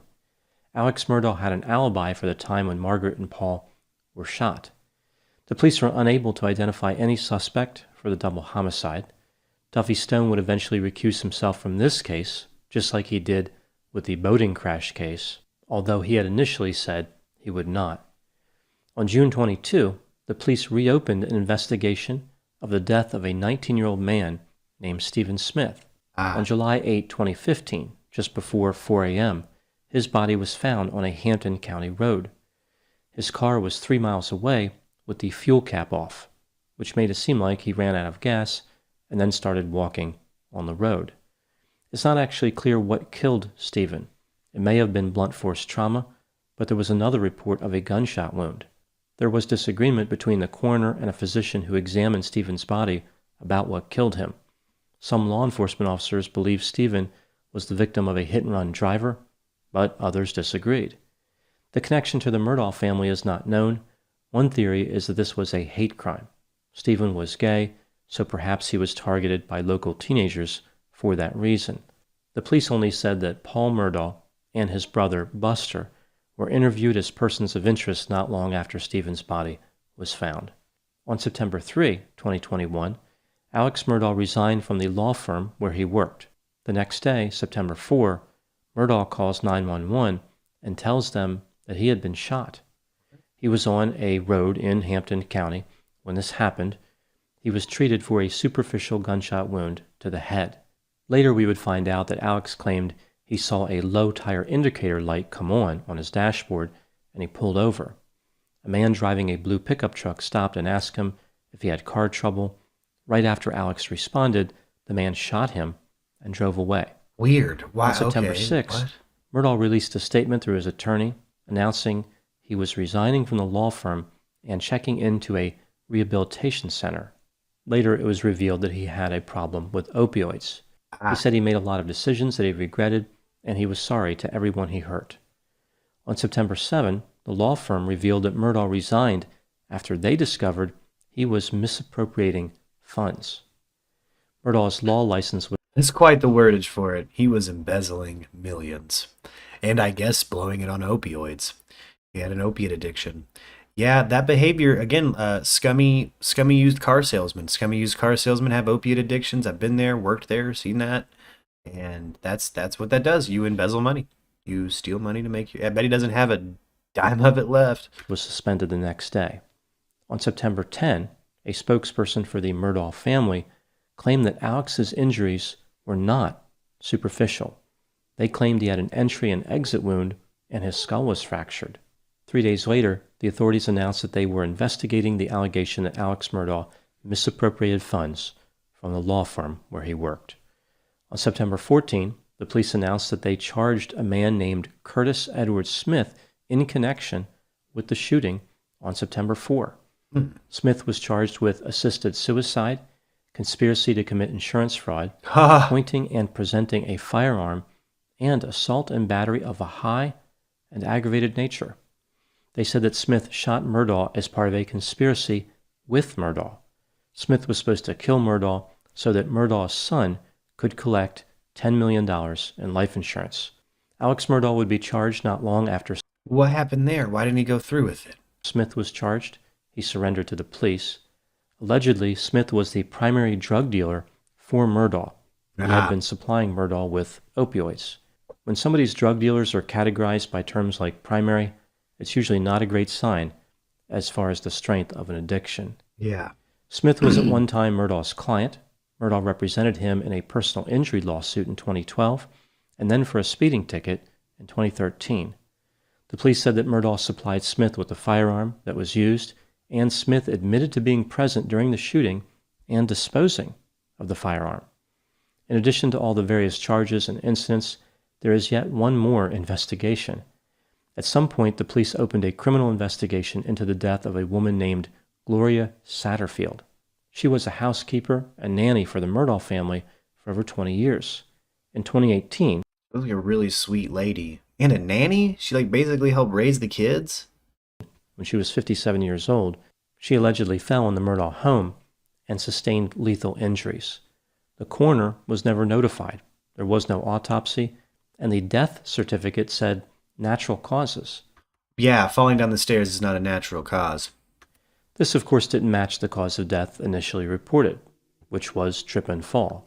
Now, I guess it could be that somebody is saying that dying from a trip and fall is natural causes because gravity is natural. That's not a great argument. Usually dying from a fall is considered unnatural. It's an insane argument. Now moving to my analysis. At the time making this video, there have been many charges, but no convictions. Certain people, like Paul, will never be convicted of any crime because they're dead. Dying unexpectedly seems to be a theme surrounding this case. Margaret, Paul, the housekeeper Gloria, Stephen Smith, Mallory Beach, a lot of people lost their lives. Some of these deaths were clearly murder, and the others were suspicious. It's not clear if all the deaths are connected, especially Gloria and Stephen. Those could be unrelated to the Murdaugh family. But it still seems odd to have so many people dying in connection with one family. There are so many unknowns in this case, it's hard to put together any quality theories about what happened. The police are being quite secretive as the investigation is ongoing. One theory, of course, would be that Alex Murdaugh was somehow connected to some or all of the deaths, but I'm not aware of any evidence available to support that conclusion. The second theory would be that somebody who was avenging the death of Mallory Beach killed Margaret and Paul, but of course there's no reason to believe they would have any motive to kill Gloria or Stephen, as those deaths occurred prior to the boat collision. The third theory would be that members of the Murdaugh family and those connected with them are very unlucky. This theory could be true regardless of the status of the other theories. There is a theory out there specifically about the shooting of Alex Murdaugh, which says that his intent was to be injured and not to be killed. So the conspiracy was not about killing him, but rather wounding him so he could gain sympathy in dealing with all these problems he was facing, like the accusation about stealing money. He got really high and tried to build a conspiracy that somebody was trying to kill every member of his family. That somebody was out to get him specifically, I think is what he was doing. This seems like something that you do a bunch of opiates and you think you can pull it off. Like, he was trying to build a conspiracy around himself. It's an interesting theory, but why would Alex and Curtis agree to shooting Alex in the head? It seems like an unusual choice if the object was for Alex to survive. Yeah. As having an intact head is important to remaining alive. Very important. Maybe Alex assumed that his brain was something he didn't use anyway, so why not shoot it? That's funny, Todd. There are a few themes that emerge in this case that I want to talk about. Specifically, very rarely does Todd Grande drop a joke like that. That was a good one. That was a good one. Power, substance use, and money. Looking at the power angle, we see the Murdaugh family had a substantial legacy in the area where they lived, specifically 3 generations of prosecutors. I think this case illustrates how much power that could give a family. I think one of the main ways that this could have been helpful for them is to discourage people from reporting any suspicions or making any allegations. Most citizens do not want to get on the bad side of a local prosecutor, and law enforcement certainly would not want to tangle with them either. This may have made Alex and Paul Murdaugh more comfortable about their substance use, like they knew they didn't have to worry much about being arrested or prosecuted. This brings me to the second item, substance use. Alex Murdaugh used opioids for many years and would eventually seek treatment. It's not clear how this could be connected to the deaths or anything. I think it's incredibly connected. That opiates make you make crazy decisions. You do crazy things. You say crazy things. Alex Murdaugh was like this suicide attempt or whatever, the murder for hire plot where he was gonna get somebody to kill him so his son could get the money or whatever his story was. It was clearly just to harm him and help him build a conspiracy that there was some organization out to kill him. Someone out to get the Murdaugh clan of attorneys. Yeah, that didn't work. But it certainly seems unusual for an attorney. Perhaps it's connected to the alleged theft of money from the law firm. Paul's substance use was much more clearly tied to death. Mallory Beach died as a result of the collision involving the boat that Paul was allegedly operating. Paul had been drinking as early as 16. His friends said that when he consumed alcohol, he became a different person. They even named this alter ego. They called it Timmy. On one occasion, when Timmy was present, he removed all of his clothing except for boxer shorts and ran around in 40-degree weather. What? It seems clear that substance use in the Murdaugh family led to death and destruction, and, like all illegal substance use, was completely unnecessary. Now moving to the last item, money. The Murdaugh family had and desired money. Allegedly, Alex was involved in stealing money and wanted to make sure that his surviving son received millions of dollars in life insurance. Even when Alex thought he would no longer be alive, money was on his mind. It was still a top priority. As for Paul, he was operating a boat with friends, something that is a privilege that few people will experience. It seems like image was important to this family. Yeah, they wanted to come off as entitled and privileged and wealthy and part of the 1% and part of the establishment and untouchable, and they can do whatever they want.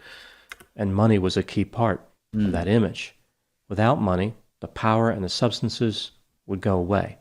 It really was the key to maintaining their lifestyle. Moving to my final thoughts, by most accounts, the Murdaugh family was very respected for many years. They were beloved members of the community, pro-social, helpful. They stood for law and order.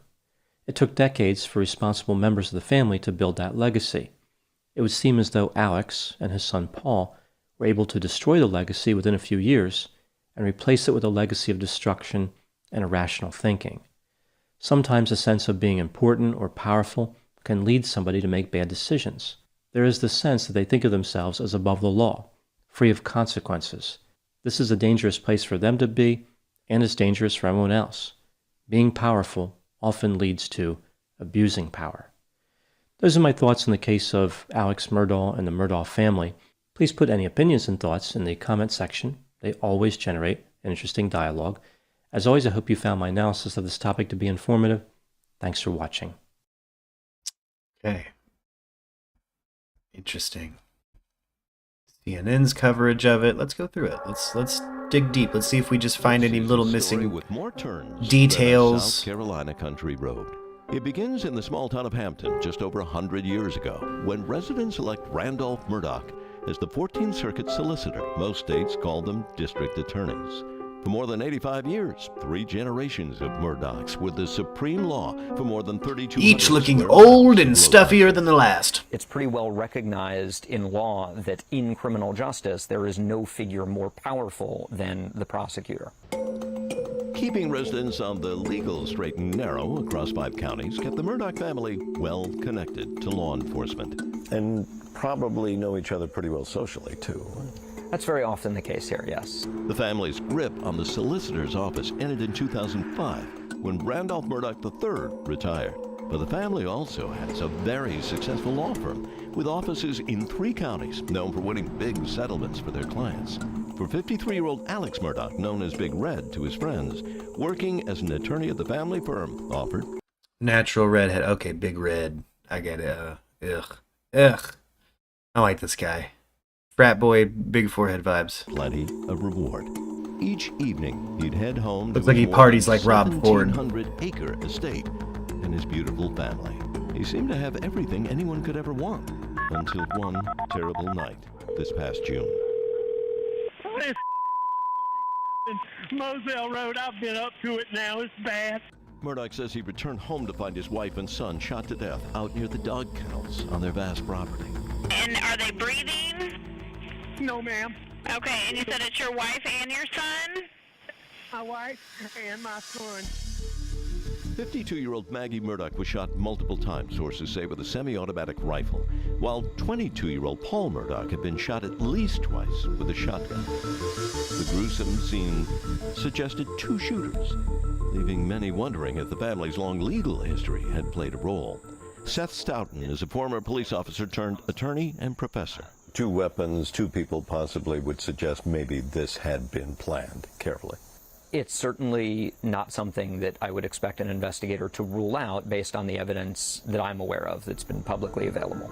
Alex Murdaugh and his It's a calculated answer, homie. their own money for a $100,000 reward for information. But at the bottom of the notice was an odd catch. The tip must be submitted to law enforcement on or before September 30th. You ever heard of an expiration date on a reward? I have not. That's South weird. Carolina son and mother who were gunned down. It wasn't the only That's a weird family. detail. In an interview A suspect. on ABC's Good Morning America, Murdaugh family members said their nephew Paul had been getting threatening messages online before he was killed. I didn't think it was a credible threat. If it was, I would have tried to do something or notified someone. But I guess, maybe I made a mistake. The family says the threat started after a fatal boating accident. Paul, what bridge is this? 911, where's your emergency? We're in a boat crash on Arthur Creek. We have someone missing. February 2019, Beaufort, South Carolina. Paul Murdaugh and 5 friends, all underage, out for a night of partying. Images from investigation files obtained by CNN show Paul Murdaugh buying beer and then buying more drinks at a bar. Everyone gets into a boat. Witnesses told investigators Paul was driving. Investigators And their Patagonia and their frat say boy the looking 17-foot boat struck a haircuts. bridge at high speed. 19-year-old Mallory Beach was thrown into the water. Please send someone. We're calling, okay? There's 6 of us and one is missing. It would take a week to find Beach's body. Paul Murdaugh was charged with boating under the influence. The slurring from the child on that boat. One is miss. Like, they were so drunk. Resulting in death, facing up to 25 years in prison. He pleaded not guilty. Despite the serious charges still pending at the time of his killing, the night of the crash, a dashcam recording obtained by the Post and Courier captured the voice of a passenger on the boat, suggesting Paul wasn't likely to face serious consequences. Y'all know Alex Murdaugh? That's his son. So driving the boat. Good luck. It wouldn't be the first time someone suggested the Murdaugh name could influence the outcome of an investigation. That's just the reputation in Hampton, South Carolina. That's Alex Murdaugh's son, and that's the criminal attorney. In the aftermath of the mother and son Good luck. SLED, the South Carolina Law Enforcement Division, made a stunning announcement. During their investigation, they said they found something. They wouldn't say what, but as a result, they were going to reopen an investigation into another unsolved death from 2015. Where's your emergency? Hello, I just going down the Parkerville Road. I see somebody laying out. We'll get an officer headed out that way to see what's going on. I ain't moving or nothing like that, but somebody gonna hit it. Somebody gonna hit it. Oh. 19-year-old Stephen Smith was found dead in the middle of the road in the middle of the night just outside Hampton. There were no witnesses, but among classmates and friends, there was a lot of talk, police files show. And one family name kept surfacing, a name many were reluctant to talk about to police, leaving investigators obviously frustrated, as interview recordings suggest. You know, a lot of people seem a little nervous to say the name Murdaugh. And you know, I understand that they're pretty big down there in Hampton, but I'm out of Charleston, and that name doesn't mean anything to me. So I want you to feel, like you don't have anything to worry about. No one's been arrested, and no publicly released evidence links anyone in the Murdaugh family to Smith's death. Then, another shock. On September 3rd of this year, Ooh, heck powerful yeah. family law firm announces they discovered Heck Alex yeah, Murdaugh Debbie. had allegedly stolen significant funds from the company. Sources tell CNN it was millions of dollars. Oh. Murdaugh had his own stunning admission, saying, "The murders of my wife and son have caused an incredibly difficult time in my life. I've made a lot of decisions that I truly regret. I'm resigning from my law firm and entering rehab after a long battle that has been exacerbated by these murders." His lawyer confirming an opioid addiction. There's a veiled confession in that. Was still to come. He was shot in the head while changing a tire. The very next day, Alex Murdaugh says as he stopped on the side of the road looking at a leaky tire, Murdaugh says a man in a pickup truck drove past, then turned around in a church parking lot and returned. After a brief conversation, Murdaugh told investigators the man shot him in the head. He was out of the hospital 2 days later. So many wondered if the shooting had been staged. Murdaugh's spokesperson put out a statement denying it was self-inflicted. But the church where the truck turned around might just be the answer to investigators' prayers. The church has a number of security cameras, a few which look in the general direction of where the shooting occurred down that way, and another that looks directly into the parking lot where Murdaugh says the pickup truck turned around. Oh. If there's video, it could provide clues about a suspect and Alex Murdaugh. What do you make of the shooting of Alex Murdaugh? I think it's going to tremendously complicate the investigator's job, both for that shooting and also for the shooting of his wife and son.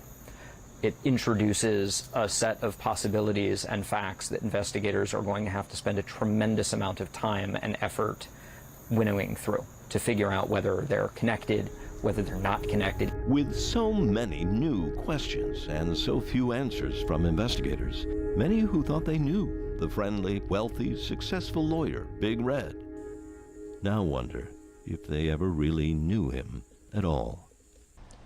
And now the other shocking developments. Alex Murdaugh has been charged with insurance fraud. It turns out that whole shooting in the head thing, it was meant as a way for Alex Murdaugh, he thought, to be killed by a gunman he hired and for his son to collect a $10 million life insurance plan. It all came apart when Alex Murdaugh was shot, but he didn't die. And there is another turn in this investigation, and that has to do with the housekeeper, whose name is Gloria Satterfield. She had worked for them for 20 years in the Murdaugh property, but then in 2018 Mrs. suffered a trip and fall Satterfield. and died. At the time, her death was listed as natural causes. The coroner says, wait a minute, she has a problem with that. There was never an autopsy done, and a trip and fall is not a... Okay, this didn't really clarify on the Stephen Smith stuff. Todd Grande mentioned the Stephen Smith case, but let's see if we can find a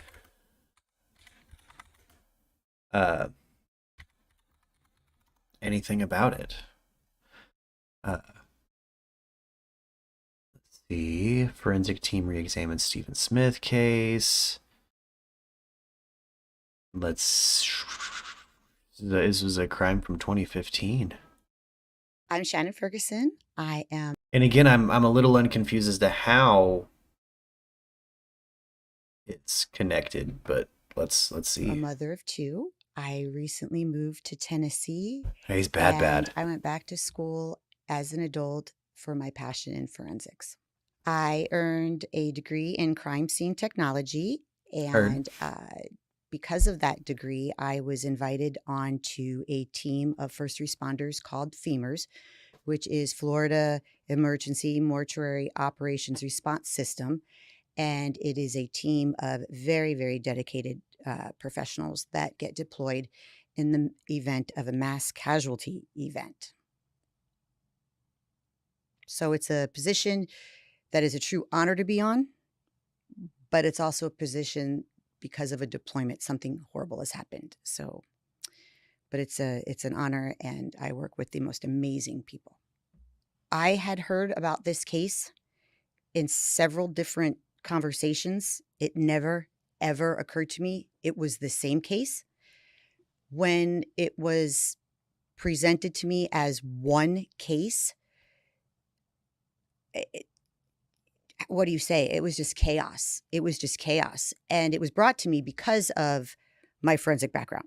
And she's talking about the Stephen Smith case being attached to all the Alex Murdaugh stuff. So now we have this. She's presented with just this one big case, and there's this. People thought I would have a great interest in it. And when I heard the whole case, my stomach sank. When I heard the entire case, which if you ask me, it started with Stephen Smith. And I thought, my God, this boy, and he was just a boy, barely an adult, has been completely ignored and neglected since he died. It just hit me in the pit of my stomach. What would I do if it happened to my child? And then looking into it even more with the eyes that I have, it didn't make sense. And because of that, I thought, there's got to be something. There's got to be something I can do. And I went to work trying to figure that out. When I decided to get to work and just brainstorm to figure out how can I use what I've learned, what I know, use my knowledge to make a difference in this case, honestly, I'm going to start to cry.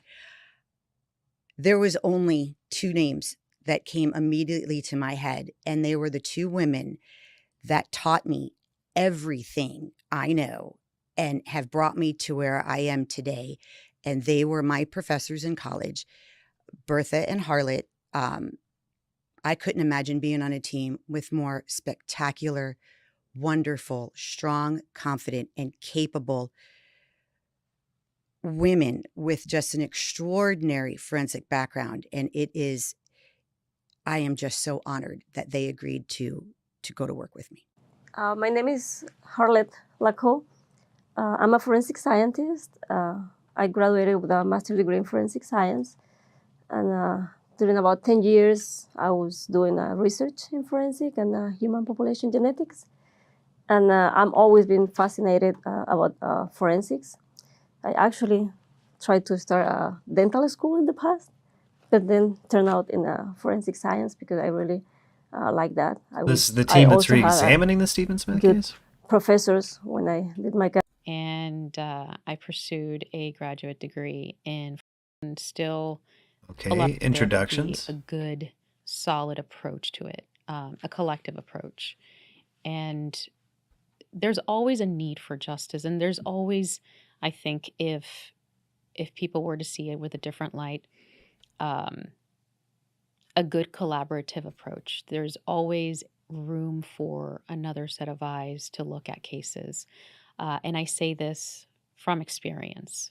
I've never in the years that I have worked in the field, if I needed assistance from either other agencies or other experts, I always welcome that, because most of the time it's not a matter of a one-man show, but hey, with what I have now, what can you offer as well? So that was, at the end, the primary focus was, what can we do to assist in this case? If you don't give it the humph or you don't give it the opportunity, it will never come to you. Or at least you planted the seed and you said, hey, we're not here for glory or a pat on the back. Hold on.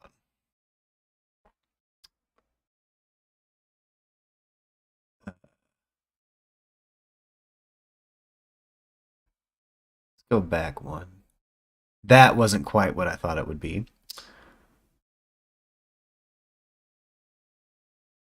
Let's see.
Nothing about this case from the very beginning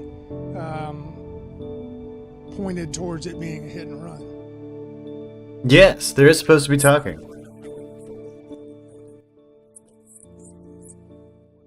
Oh, is it too loud? Is it better now?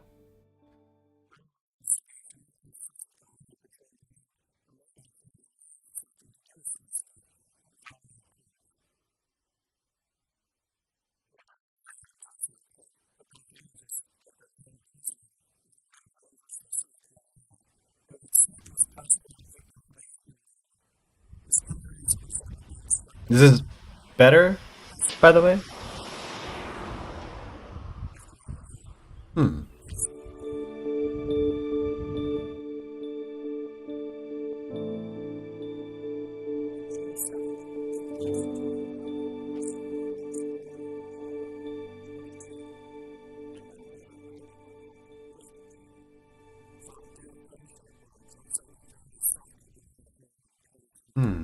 We're just regular people, and we're hurting just like they would be hurting if this had happened to them.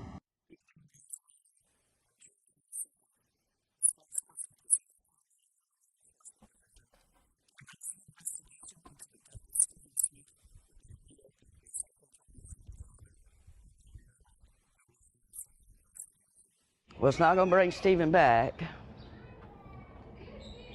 but I will have a peace of mind. Yeah, it should be okay. It might be your area, Justin. I just double checked. It should be okay. Okay, it's back now. Okay, good. Well, thank you, IP. This is just crazy. The Stephen Smith case in particular, I can't help. I mean, so I guess maybe the implication here is that Buster was involved. Let's just get into it with Eric Allen. I gotta know. It's the Stephen Smith angle of this Murdaugh family case that I'm a little confused about. Like, they reopened that case, but how does this attach to the Murdaughs? Was Buster the one who did it? Did Buster maybe have a relationship with this boy that got outed, and then what happened here? What's the story here? And how do we get justice for Stephen Smith?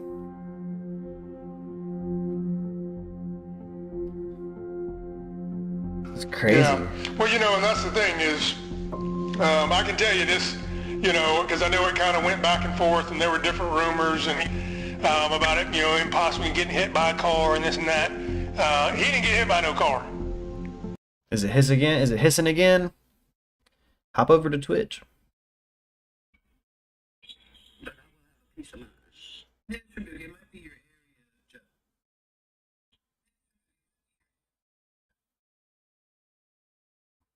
Pop back down to a hiss.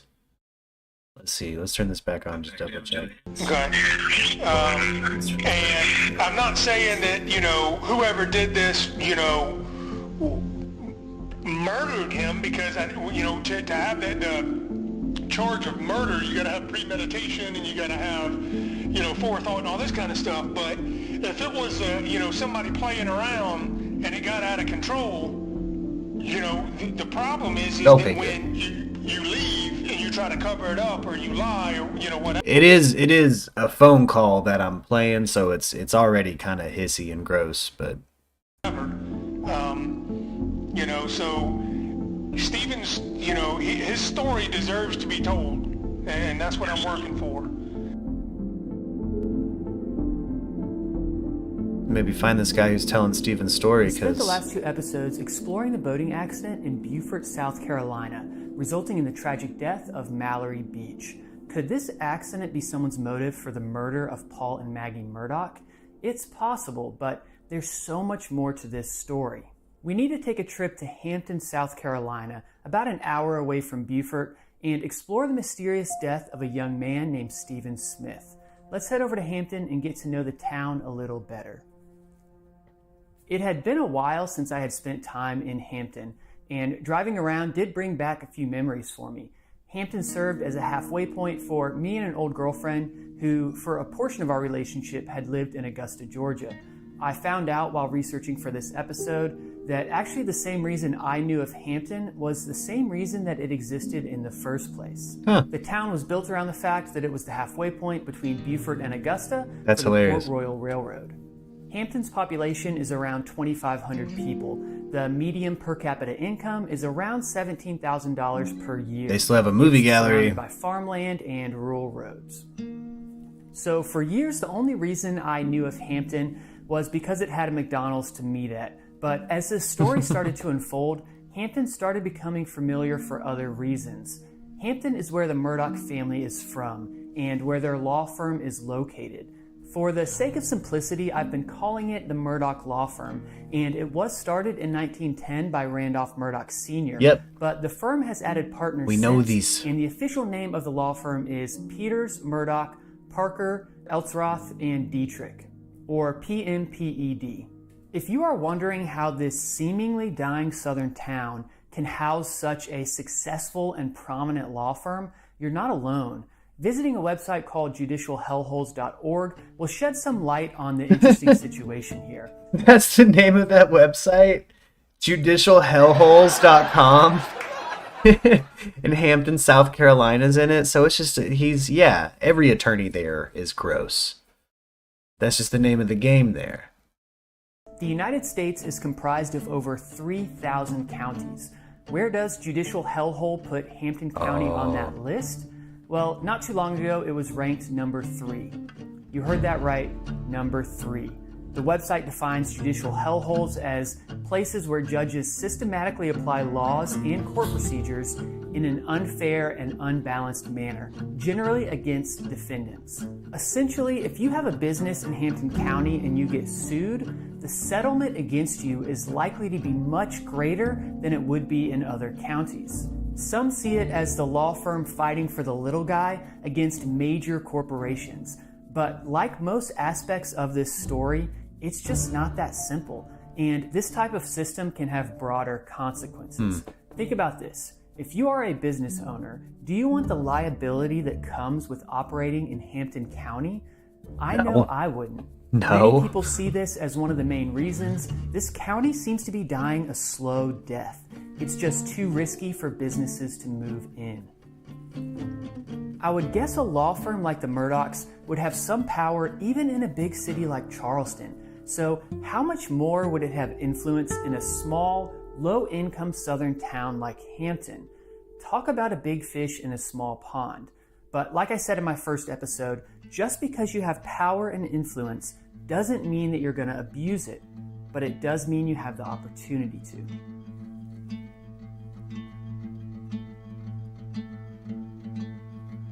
Stephen Smith, here we was go. 19 years old at the time of his death.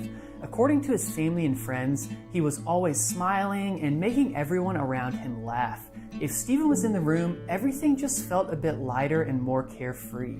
His mom described him as a ray of sunshine. He loved books, loved the beach, and he wanted to be a doctor. At the time of his death, he was a nursing student at OC Tech. In the early morning hours of July 8, 2015, a gentleman was driving through a small unincorporated area near Hampton called Crocketville, more specifically Sandy Run Road, when he noticed a body lying in the street. Nervous there was some sort of foul play going on and maybe someone dangerous was still around, he drove about a mile down the road to the stop sign and called 911.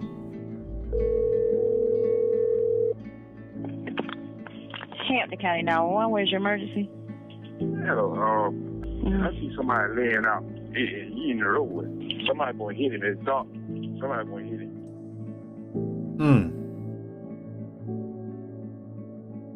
The sheriff's office was dispatched, and upon arrival, they found Stephen Smith deceased, lying on the yellow line in the middle of the road. His car was found on the side of a different road about 3 miles away with the gas cap unscrewed. Officers could not start his car, and it had to be towed. Weird. The first few days of an investigation are by far the most important. That's why we really need to understand what happened the hours and days following Stephen's death. Deaths like this don't happen often in Hampton County, and the sheriff's office felt it needed to call in assistance to help with this case. Because Stephen's body was found on the roadway and his car on the side of the road a few miles away, the sheriff's office figured he ran out of gas, was walking home, and was hit by a car. So they called in the South Carolina Highway Patrol, more specifically the MATE Division, which specializes in more complex vehicle accidents. But keep in mind, they do not investigate murders. As they began to comb through the scene, the officers found zero evidence of a hit and run. This is Corporal Douglas, South Carolina Highway Patrol MATE. It's reference to a collision in Hampton County on Sandy Run Road. It is a 2-lane roadway, level. Sight distance not an issue. However, this collision occurred approximately at night, so visibility will be used with headlights only. There's no other ambient lighting in the area. As far as evidence here, there is only evidence of where the body was found. There's no car parts, no any type of parts to a car or truck or any. In a car would, and again, he hasn't necessarily looked at the coroner's report to see that there's only injuries to the damn head, and that when you get hit by a car, it doesn't just hit your head. Wow. Okay. I'm really liking Eric Allen's video. We're going to watch the rest of this. I'm going to take a quick break. We're going to jam a song real fast, Baby Blue by Psalm Trees. If you guys want to support the channel, maybe get a bag of coffee with a discount, check out pillar.io/MURKradio, link in description. If you're a new viewer, new to the community, you have a Discord invite waiting for you in the description of this video. So go click that Discord invite, hop in our Discord, come hang out with us, let us know what you got going on, and I'll be right back, guys.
Oh, we're back.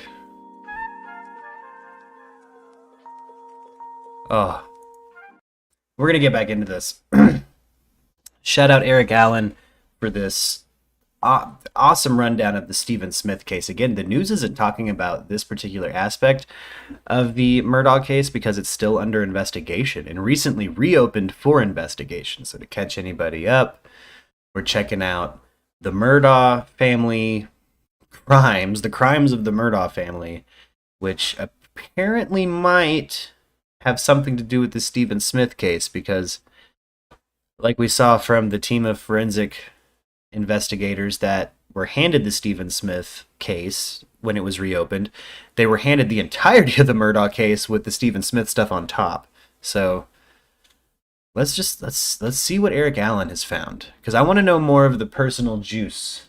I didn't know much about Hampton, South Carolina until Eric Allen's video. He kind of let us know that it's real rural and it's one of the towns featured on what was it, judicialhellholes.com. Let's check this out. Any other vehicle. There is no body trauma other than to the head area. There is some scrapes and scratches on his left.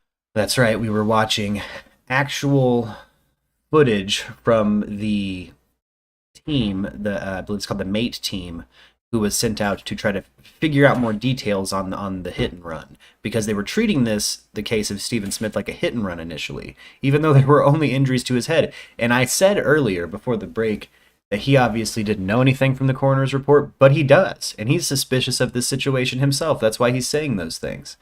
It's because he knows there's something not right about that coroner report, which I guess there wasn't one.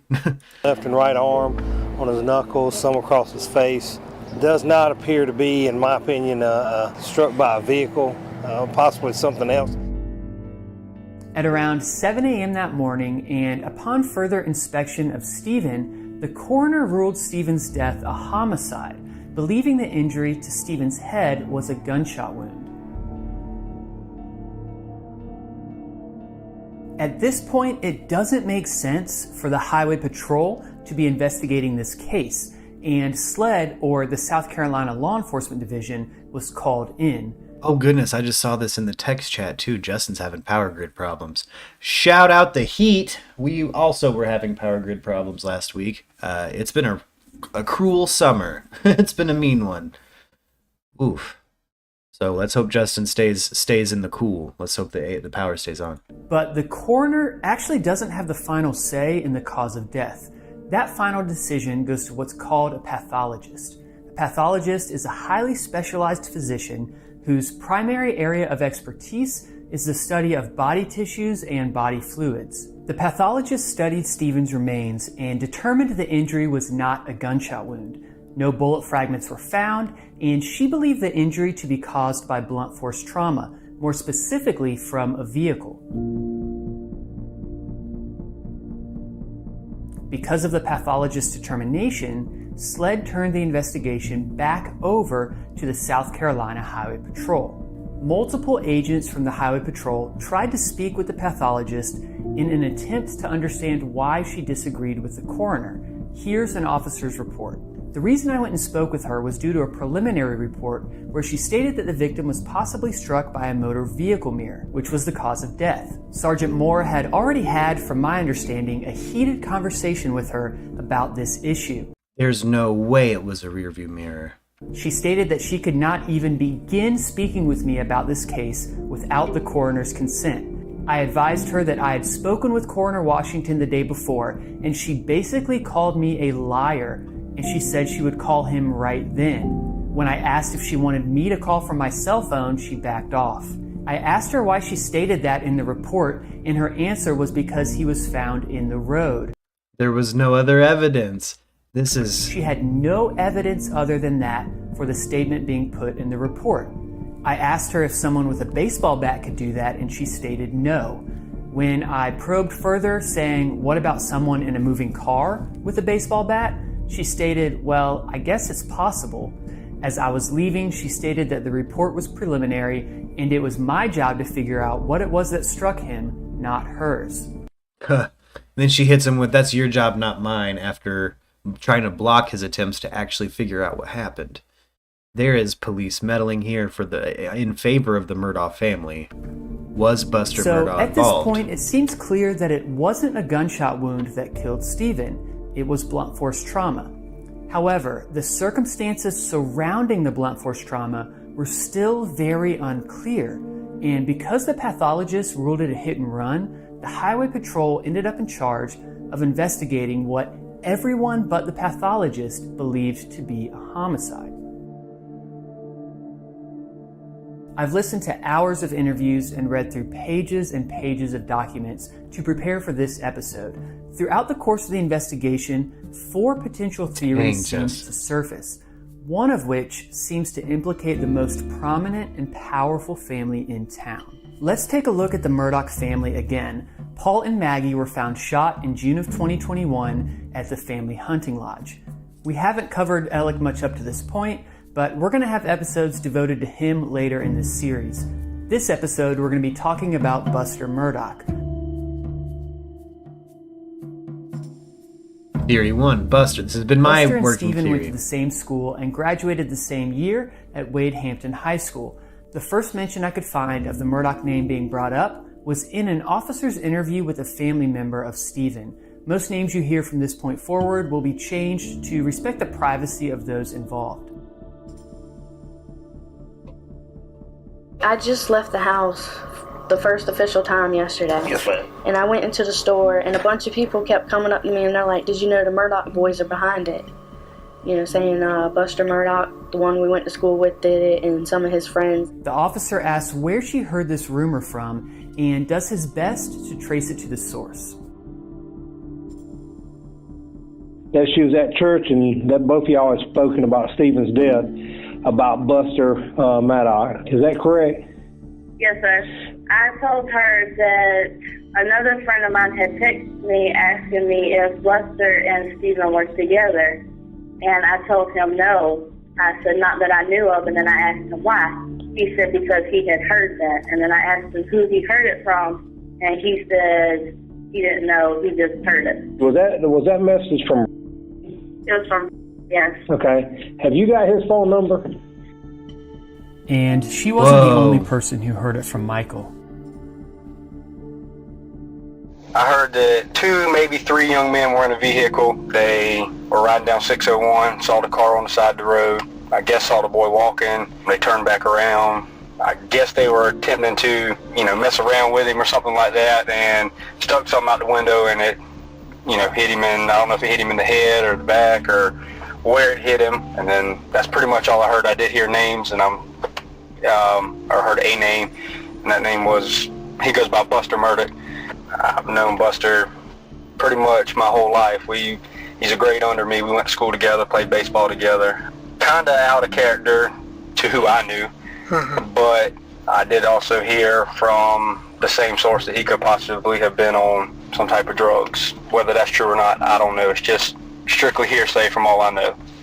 Would it have been Buster driving? I would have imagined so. To know Buster, usually he drove himself around. You know what I'm saying? Yeah. I mean, he was always the one. They were in his vehicles. He always had friends with him in his vehicles when he was driving around. Or that's how it was in school. They're leader of his clique, dude with the car in his clique, well taken care of kid. Probably a car Alex Murdaugh bought with some stolen cash. Okay. Wow. Again, I wonder if there was something to Buster and Stephen being together. had to be more than one. And then if Buster was the one driving, that means somebody else the one that hit Stephen. Oh, dang Did it. he tell you where he had gotten this information? Yes, sir. He got it from, I think her first name is, and then she heard it from, which is Buster Murdaugh's best friend. Whoa. And when I originally heard this, I was thinking of the younger Murdaugh boy, Buster's little brother Paul, because Paul's more the, I won't say troublemaker, but he's a little more, my last name is Murdaugh, I can do whatever, you know what I mean? It went to his head a lot more. You're right. He was more that type of kid. It seems as if the officer is finally getting somewhere. Ben says he heard it from Michael, who heard it from Victoria, who heard it from Colby, who heard it from Buster. He's traced it all the way through this high school's gossip line, and he's gone all the way to this dude's personal circle of friends now. The The officer keeps moving down the line. Keep going. So, just go ahead and tell me the version of the story that you heard.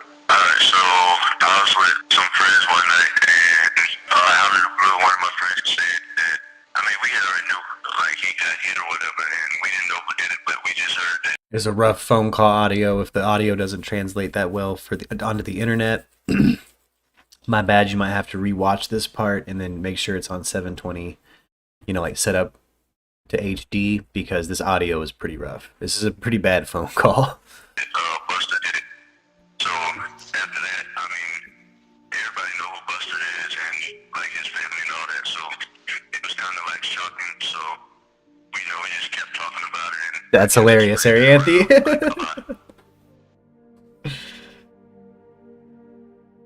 Can you tell me what you heard about the Stephen Smith incident? I just heard when I classmate did it. Okay. And who was that? Buster Murdaugh. Okay. You was the guy that told me that? There was a guy that told you that? Yes, sir. Oh. And did he say where he heard that from or how he was backing that up? No, sir.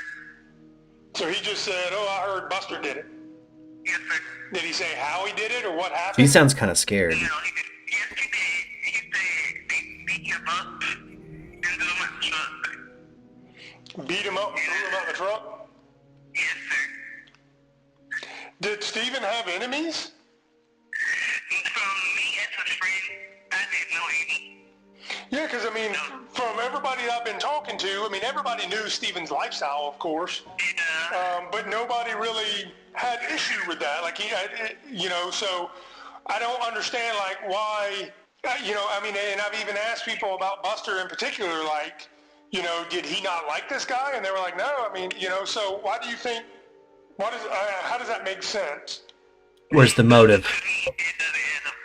Yeah, where's the motive? When the officer asks Victoria who she heard it from, she says Chandler. He even brings up Colby by name, and she says she didn't hear it from him. I can't find anywhere in the case files that they reached out to Chandler, but that doesn't mean they didn't. It just means they didn't make it available, and I'm not sure why.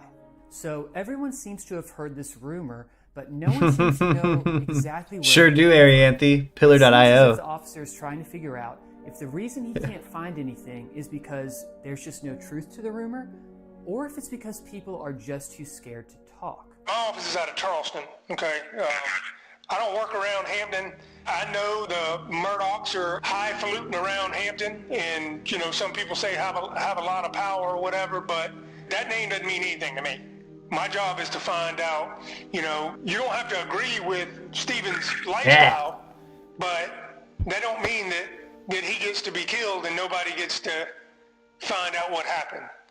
I can tell you this because I know it kind of went back and forth, and there were different rumors and about it, him possibly getting hit by a car and this and that.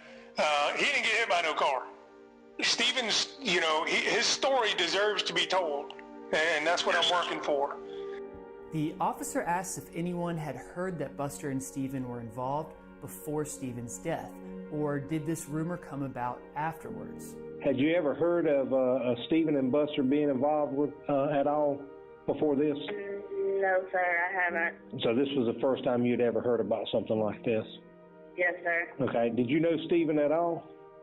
Yes, sir. He was my best friend. A few months later, an anonymous tip comes in that Xavier, along with another black male and a white male, Buster, are the ones involved in Stephen's death. Somebody said he got hit by a car or something. That's what you heard. I didn't get hit by a car. He did?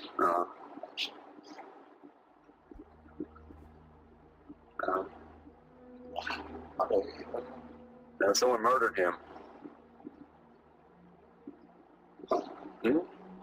Yeah, really. That's what I'm saying. For what? Why would somebody do that to him? I have no idea. But he wouldn't bother nobody, I don't think. Because he was when I played football, he was our trainer.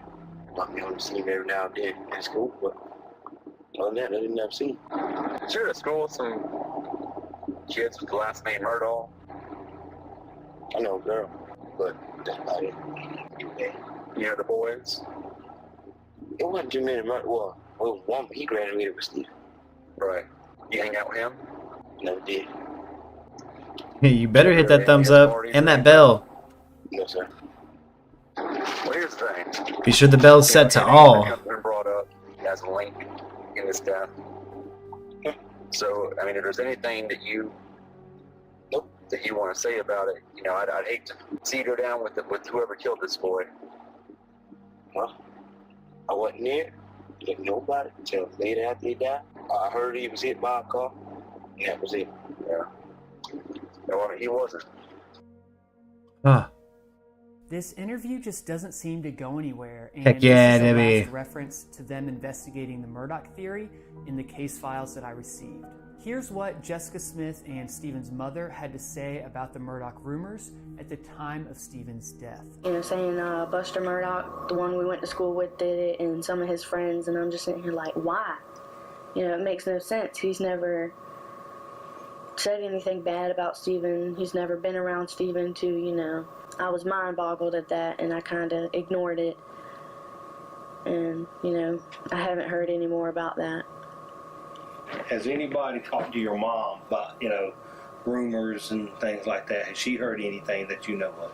She's heard the same exact stuff I've heard, but she's more stuck on Mark did it, and all that, so.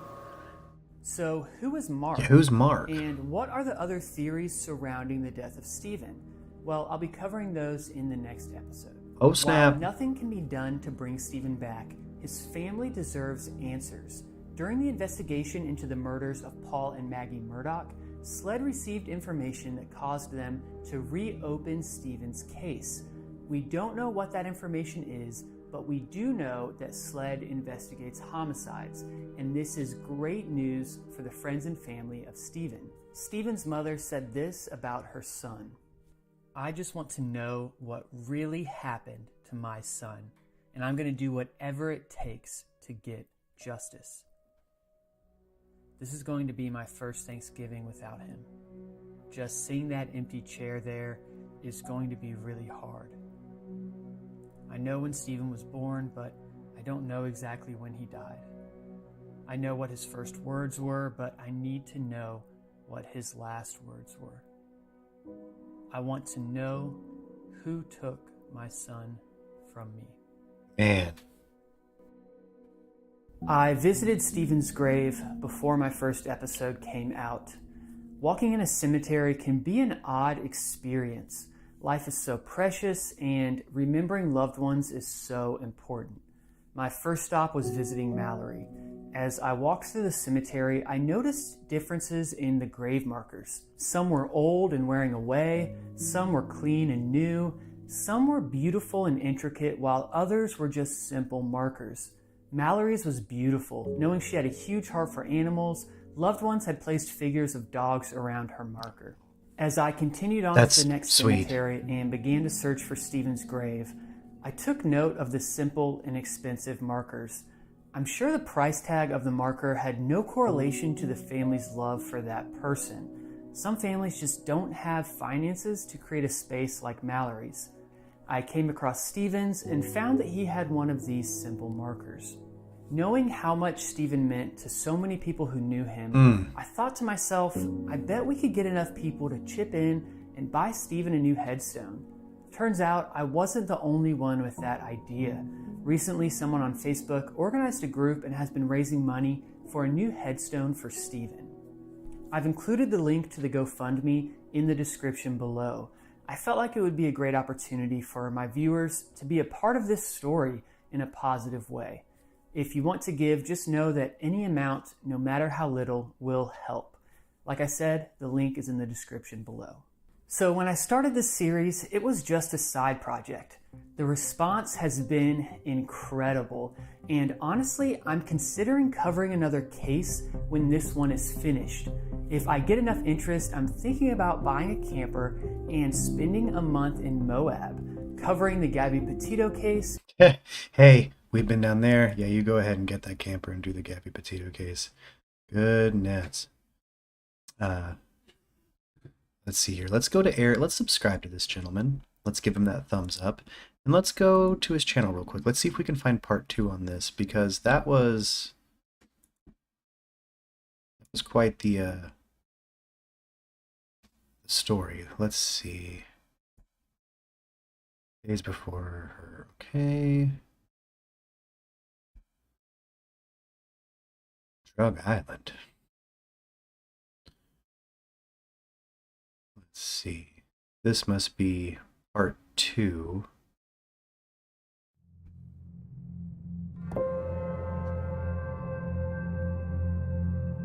Over the past couple weeks, did you notice anything strange about him? Because now we gotta know who Mark is. Who's Mark? Who's Mark in His this case? actions or anything that seemed to be bothering him as a mother, you know, to get that mother's intuition? Him not studying like he normally did. And would you... He even didn't go to school. He played hooky from school. And he never missed school. Was it within the past couple of weeks? Had this really started? Oh yeah, guys, Lake Mead is dried up. Okay. So that's something that you felt like was odd that he was doing. Right. Last episode, we went to Hampton, South Carolina, and started to explore the mysterious death of a young man named Stephen Smith. Could his death be connected to the Murdaugh family? It's definitely possible, as the Stephen Smith case was recently reopened because of information that the South Carolina law enforcement received while investigating the murders of Paul and Maggie Murdaugh. But there's quite a bit more to the story surrounding. See, this is what now I'm wondering what the other theories are. I heard a bunch of people in their peer group say that Buster and Steven never had anything together. But look, there's smoke. Where there's smoke, there's fire. And one of those ladies said that she had a text that asked if Buster and Steven were together. So I'm wondering what's going on. Surrounding Stephen's death. In this episode, we're going to explore 3 other possibilities that could have resulted in the death of Stephen Smith. Mark. Who is Mark? At Stephen's wake, a man that the family had never met before showed up. When he came to the wake, he popped out of nowhere. And he asked my aunt, is this Stephen Smith's family and everything? And my aunt said, yeah. And he was like, well, I'm Stephen's boyfriend. Oh. What got me was my dad told me to take him in there to go see Stephen. And I said, brace yourself, it don't look like him. He's like, I'm fine. He stopped at the door, called somebody and said, yes, Stephen's dead. And then hung up. Didn't say nothing else. Then we walked to the casket. And he looked. He's like, what was it? I said, a hit and run. And then he was like, no, he was beat to death. And I kind of looked at him like, how would you know? And then he was like, was he sexually assaulted? I said, I don't know. You know, and then he left. Whoa. So this man claims to be Stephen's boyfriend. The officers interview Mark at his house. Who was that? That's weird. Could you imagine that just showing up at a funeral? Whoa. Before you listen, I want to help you understand Mark a bit. Mark is in his late 40s. In the interview, he says he takes a drug called Seroquel. Seroquel is used to treat bipolar and schizophrenia. My sister's been on Seroquel. I've never been prescribed it. I've taken it, made me a zombie. Oftentimes says things that don't quite make sense or goes off on seemingly unrelated tangents. How long have y'all been together? His birthday is the 29th of January. He was shaking his booty at the club and he wasn't even 18. So that's probably why that club was closed. Because his birthday is the 29th. And what I'm saying, how long have y'all been together? Well, that's what I'm saying. He was shaking his butt at the club. So you met him back in January, basically. When he supposedly was 18, but his birthday is not until the 19th. Right. 29th, I mean. So you met him. He wasn't even 18, but we didn't do anything because he had to leave. Okay. Stephen was 19 when he died, so it would have been about a year and a half prior to his death that Mark first met Stephen. He explains that he and Stephen were texting and calling the day and night that Stephen died. Mark recalls speaking with Stephen and hearing trucks and tires going down the road, as well as dogs barking, which led Mark to believe that Stephen was walking down the road. Mark says the cell signal cut off, and that's the last time that he spoke with Stephen. When was the last time you talked to Stephen?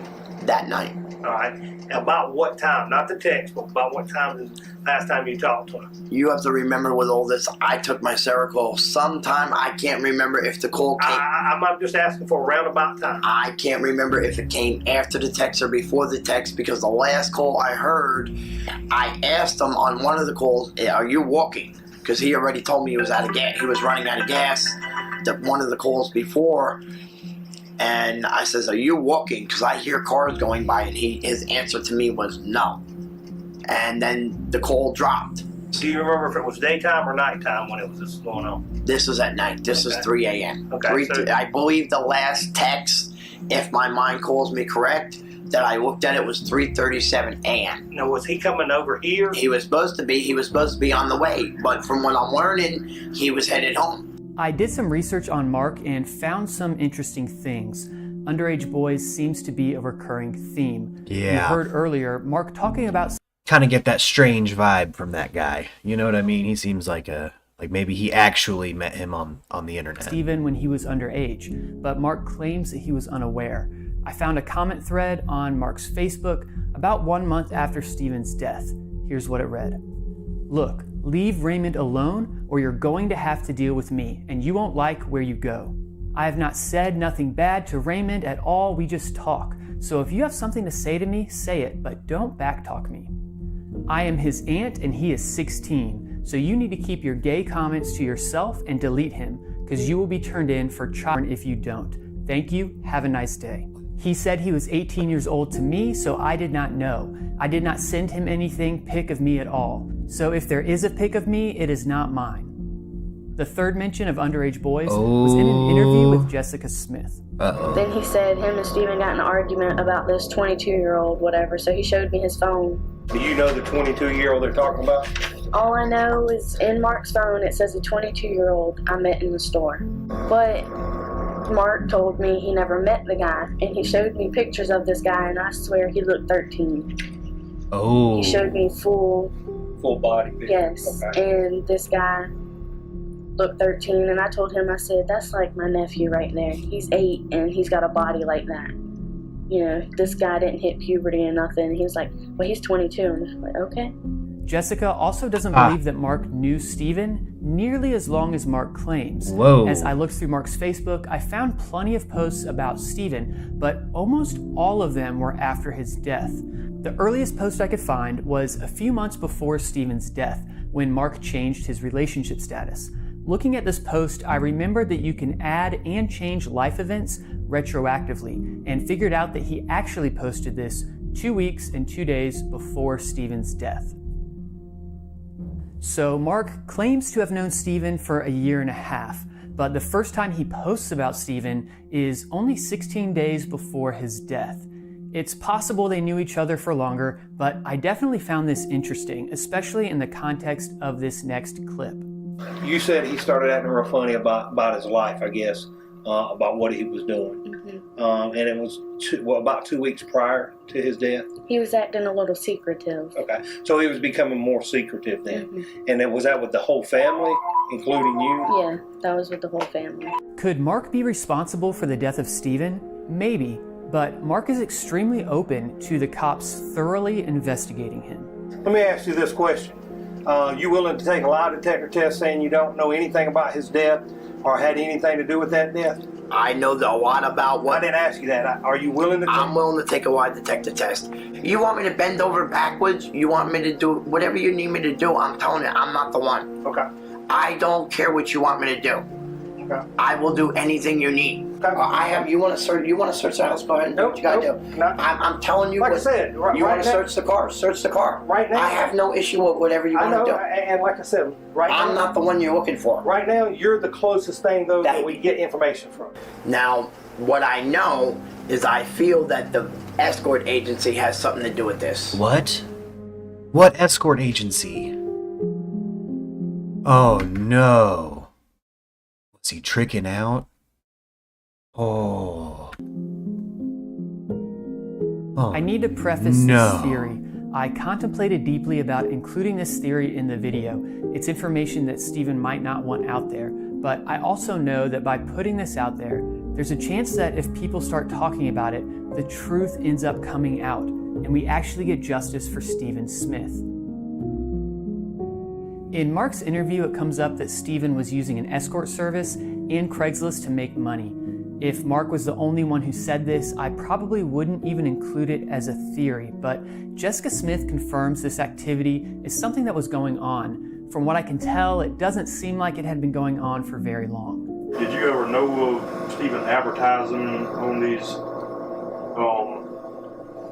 chat rooms or anything? I mean, Yeah, he put himself out there. So he did let people know he was available. Yeah.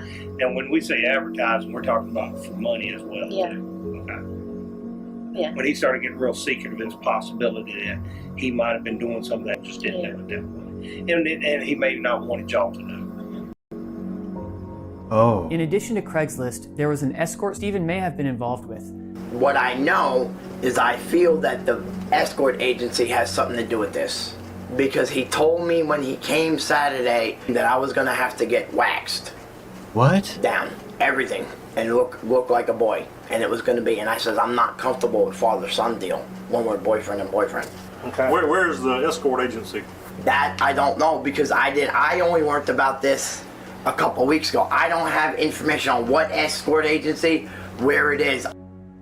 I don't believe him there, and I also believe he does like people that are completely whack. Ugh.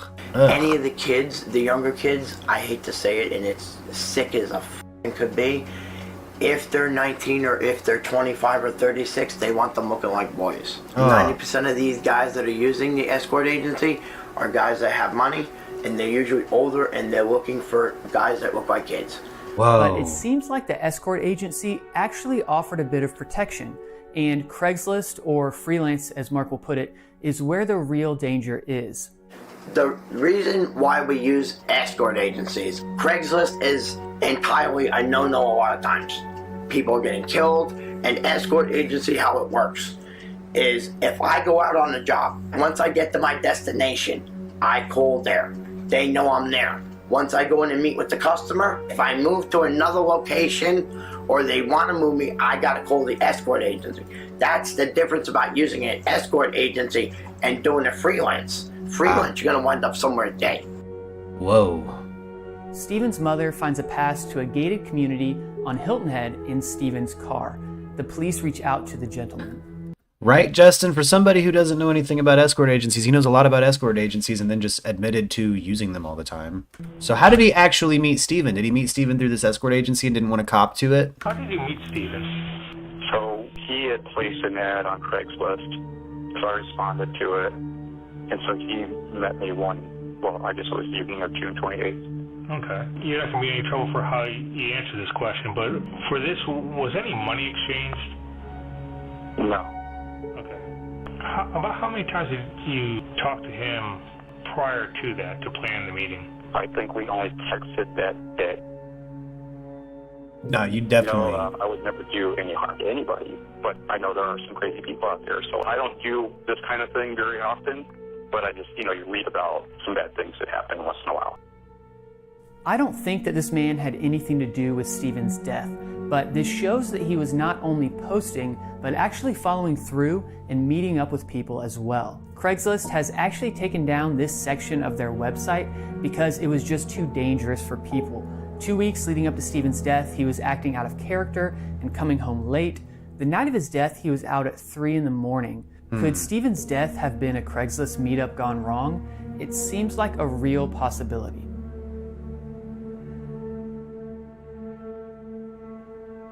Stephen told Mark he was being harassed. He said that he was being harassed at that store. By who? He said it was a couple of guys in a pickup truck. He said they were rednecks. The last time we talked, that night, before the phone went down, I heard big mud tires. Big mud tires.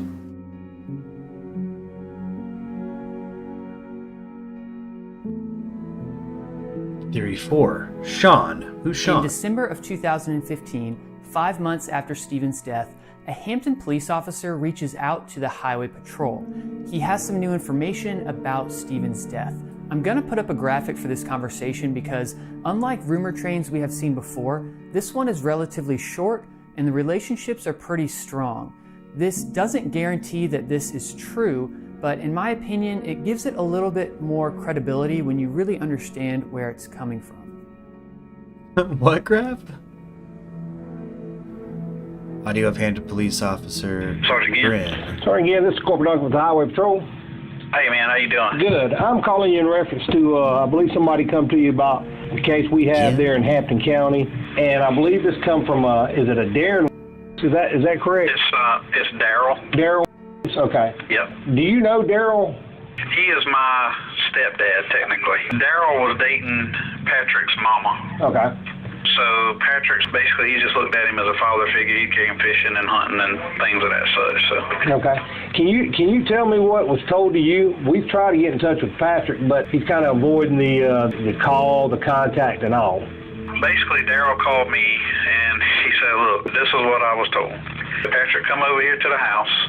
He told me that Sean was drunk and hit something. He said he went back the next day to see what it was he had hit, and he seen a lot of police out there.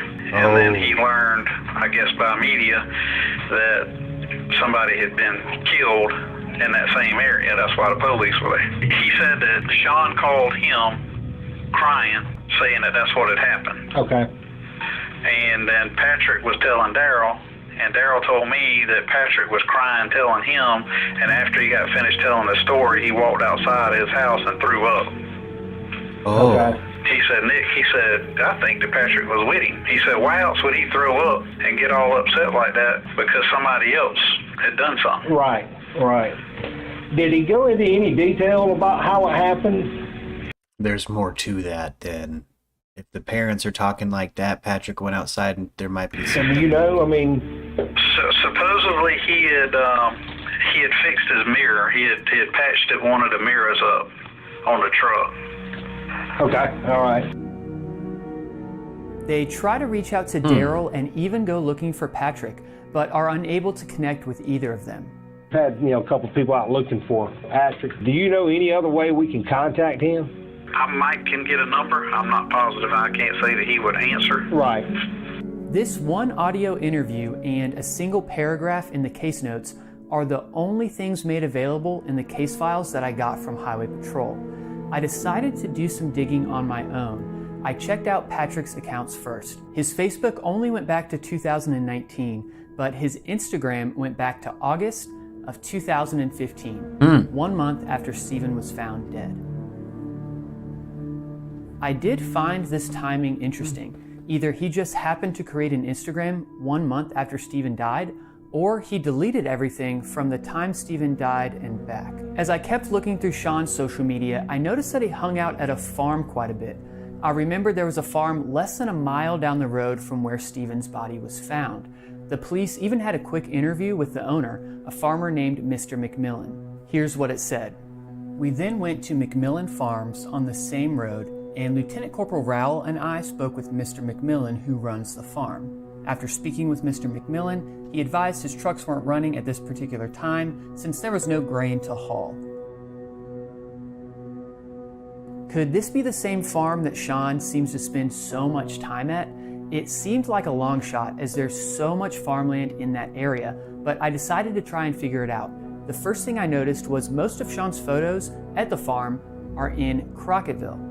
Crocketville is a small area outside of Hampton where Stephen's body was found. I then came across this photo with the hashtag McMillan Farms.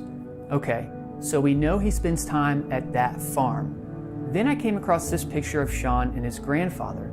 Turns out Sean's grandfather is Mr. McMillan, the man that the police spoke to the day Stephen died, less than a mile from the crime scene. Let me be clear here. None of this proves that Sean was involved in Stephen's death, but looking at all of the evidence together, it does seem like this angle should be investigated much further. He's a suspect. The last thing that we need to explore when looking at this theory is the timing of it. We got this back on December the 9th, and we've had a couple of people out looking for Patrick. Remember last episode when I said a tip came in about Xavier and Buster being involved in Stephen's death? This tip came in on December 7th. The tip about Sean came in 2 days later on December 9th. Not much was going on 5 months after his death, so the timing of these makes me wonder if they are connected somehow. I can think of 3 reasons these tips came in so close together. 1, it really just is a coincidence, and they had nothing to do with each other. 2, the tip about Xavier and Buster was real, and potentially the Murdaughs got Daryl to make up the Sean story to throw the police off. Or 3, the tip about Patrick and Sean is real, and the anonymous tip about Xavier and Buster is the one that was put in to throw the police off. We don't know how long it took for Daryl to contact the police after Patrick told him about Sean. So it's totally possible that Daryl and Patrick's conversation took place before the Buster and Xavier tip was put in. There was one sentence in the police notes about the Sean tip that I can't quite wrap my head around. The last sentence in the report says this: Daryl stated that the reason he was passing this information on was because Randy Murdaugh told him to call. Whoa. Because Randy Murdaugh told him to call. What does this mean? There is no explanation for the context of this, and there was no audio recording of Daryl speaking with an officer. Did Daryl reach out to Randy Murdaugh for advice after Patrick told him about Sean, and Randy told him to call the police? Or could this mean something else? I have no idea. So could the death of Stephen Smith be related to the murder of Paul and Maggie Murdaugh? I actually think it's possible, and I have a theory that connects the boating accident, the death of Stephen, and the murder of Paul and Maggie together. Looking through Sean's profiles, I saw that around the time of Stephen's death, he was best friends with someone we have seen in this story before, Anthony Cook. Sean and Patrick were friends with Anthony, Connor, and Paul. This is all the same group of boys. This is all the same group of kind of mix of country and entitled. I'll be covering that theory in the next episode, which will partially cover the death of Paul and Maggie Murdaugh. One thing that I want to address in this episode is how important it is to presume innocence until proven guilty. The people we spoke about in this episode might be completely innocent. I couldn't help but think what it would be like to be featured as a murder suspect in a video that's going to get thousands or hundreds of thousands of views, and knowing that I had nothing to do with it. At the end of the day, we don't really know what happened, but somebody does. If you are watching this and you have information that could help bring justice to Stephen, I want to encourage you to do the right thing and reach out to the authorities. If you are the one responsible for Stephen's death and you're watching this right now, you do not have to keep this secret forever. It will eat away at you until the day that you die. You can choose right. He's bleeding.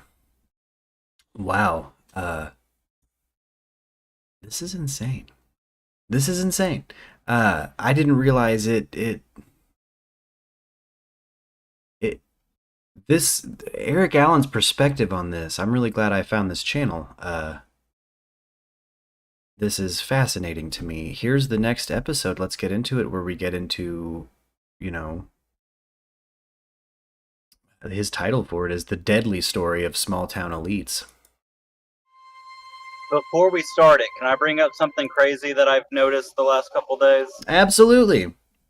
So I was just driving home. I just got to my driveway. Every day I pass this same lady who's sitting on the edge of her property, right in the sun. And earlier this month, she was whiter than I am. And she is out there as red as a lobster, just sitting in the sun like she's loving it. Whoa. Uh-oh. She's out there every day. I don't know. Maybe someone should check on her. That's wild. That's too much commitment to the sun. Sorry, it really You're good. bothered me. I had to share it with someone. Why not share it with everyone? I'm out in the UV a lot, but not quite that much. That's intense. That's commitment to getting a tan, but if you're just staying red as a lobster, you're just gonna get sunsick. Oh, well, man. is the highest feels like temp that we've had. Like, we've only been in the 90s, but it's felt hotter today than it did when we were at like 105 last week. Oh, dang. Like, it's been hot since 4 a.m. this morning. It's been hot. Oof. Weird. Yeah, the humidity is really high today. It's at like 60+%. That's what it is. That heat, the 90 something is just sticking, making it feel like 4,000 degrees, like you're being boiled. That's what drives me nuts about I really did feel like my brain was boiling. Yeah, the heat in the Ozarks will just boil you. Well, I've actually smashed this third hour almost, again, still on the Alex Murdaugh case, but I kind of have to watch this third episode of this gentleman's coverage of it. This has been fascinating to me today. I didn't realize how many elements were attached to this Murdaugh case. Have you been checking this out, Justin? This has been nuts. I know you've been leaving work and working, so I know it's probably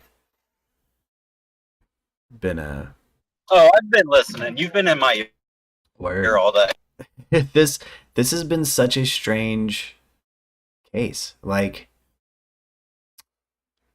it's clear. I don't know. I don't even know what to say still. I wish we could get justice for Stephen Smith. That's like the one crime in all of this that really has stood out to me, because nobody, not even the mainstream media, really touches on it too much, just that it's been opened back up. But there's actually a lot of information that's been made public that people could build stories off of. This guy's already done, we'll have watched an hour of this guy's coverage of it, edited and produced and well done. And the media didn't do any of this. This is crazy. Shout out Eric Allen on YouTube. Too much money involved.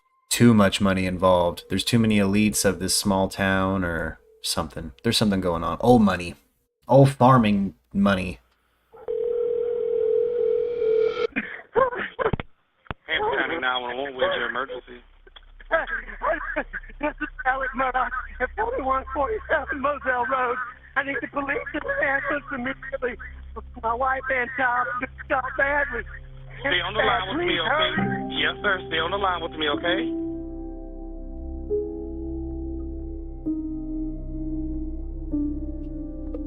The last 4 episodes, we looked at a boating accident in Beaufort, South Carolina, as well as a mysterious death on Sandy Run Road near Hampton, South Carolina.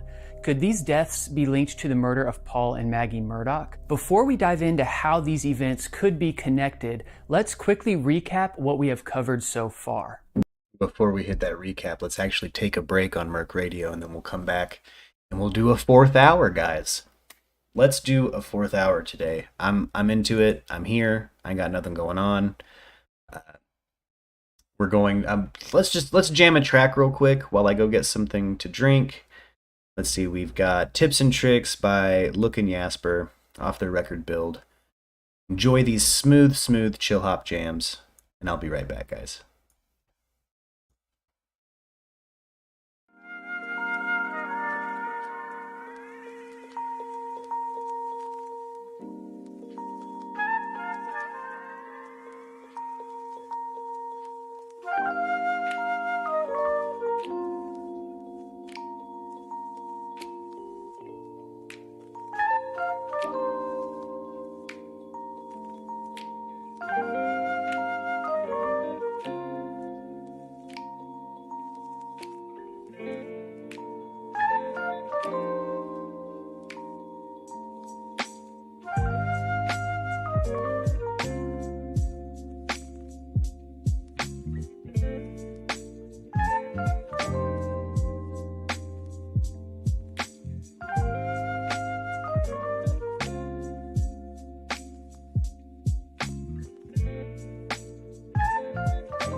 Yeah.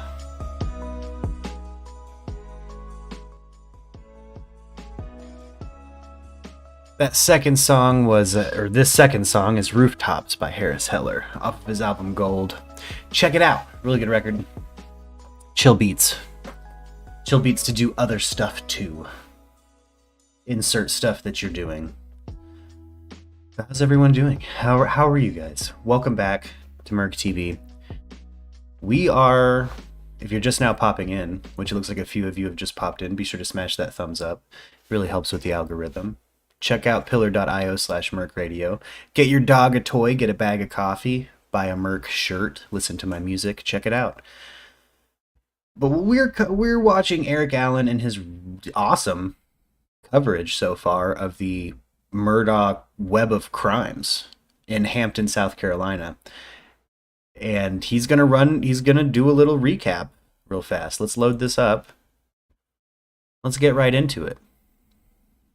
Again, you Murkies out there, right before I took a hiatus, we're talking about this case pretty hard, and I didn't cover it, and I wanted to, and now we're catching up on it. So come on in. Let's talk about it. The Murdaugh family has been practicing law in South Carolina for over 100 years, and 3 generations of Murdaughs served as solicitors from 1920 until 2005. Randolph Murdaugh III's we know son, this. Alec, was married to Maggie, and they had 2 kids together, Buster and Paul. In July of 2015, Stephen Smith was found dead in the middle of Sandy Run Road near Hampton, South Carolina. This collision occurred approximately at night. As far as evidence here, there is only evidence of where the body was found. And they're like, did you know the Murdaugh boys are behind it? You know, saying Buster Murdaugh, the one we went to school with, did it, and some of his friends. You want me to bend over backwards? You want me to do whatever you need me to do? I'm telling you, I'm not the one. Sean was drunk and hit something. Okay. Daryl told me that Patrick was crying, telling him, and after he got finished telling the story, he walked outside his house and threw up. See, fast forward a few years to February. There's so many suspects. When 6 people aboard the Murdaugh's boat crashed into a bridge in Beaufort, South Carolina, resulting in the death of Mallory Beach. Aboard the boat were Paul Murdaugh and his girlfriend Morgan, Connor Cook and his girlfriend Miley, and Connor's cousin Anthony Cook with his girlfriend Mallory. Looking at the evidence, I believe it was unclear who was driving the boat, but Paul was charged and was pleading not guilty to 2 felony charges of boating under the influence resulting in bodily harm and 1 felony charge of boating under the influence resulting in death.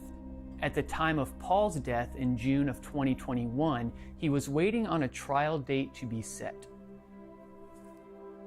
It was a warm summer night in rural South Carolina when Alec Murdaugh pulled into a 1,700-acre hunting lodge. The family called this property Moselle and were actually using it as their main home at the time. That night, Alec had been at the hospital visiting his sick father, Randolph Murdaugh III. It was around 10 p.m. when he got home, and when his son and wife didn't meet him at the door, he decided to check and see if maybe they were down at the kennels tending to the hunting dogs. What Alec found when he arrived was a horrific scene. His 22-year-old son Paul had been shot twice with a shotgun, once in the shoulder and once in the head. And his 52-year-old wife Maggie had been shot multiple times with a rifle. The time is 10:07 p.m. when Alec calls 911. The entire call is about 7 minutes, but we've cut out a lot of dead space for this video.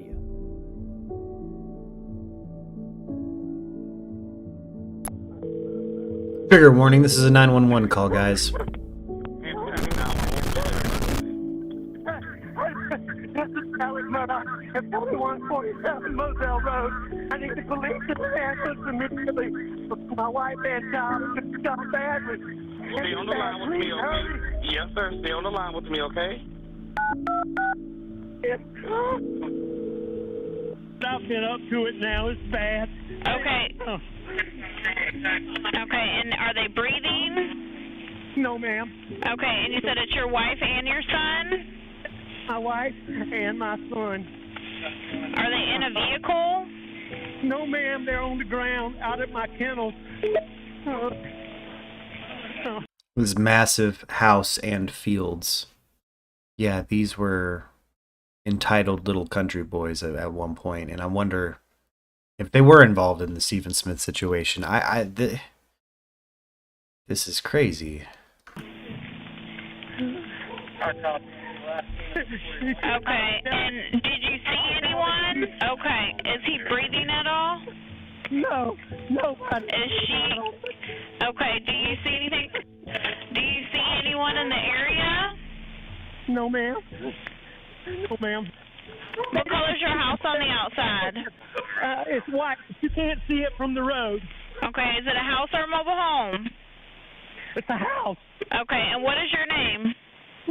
My name is Alex Murdaugh. Okay, and did you hear anything, or did you come home and find them? No, ma'am. I've been gone. I just came back. Okay, and was anyone else supposed to be at your house? No, ma'am. Please hurry. We're getting somebody out there to you. Oh. Oh, man. Oh.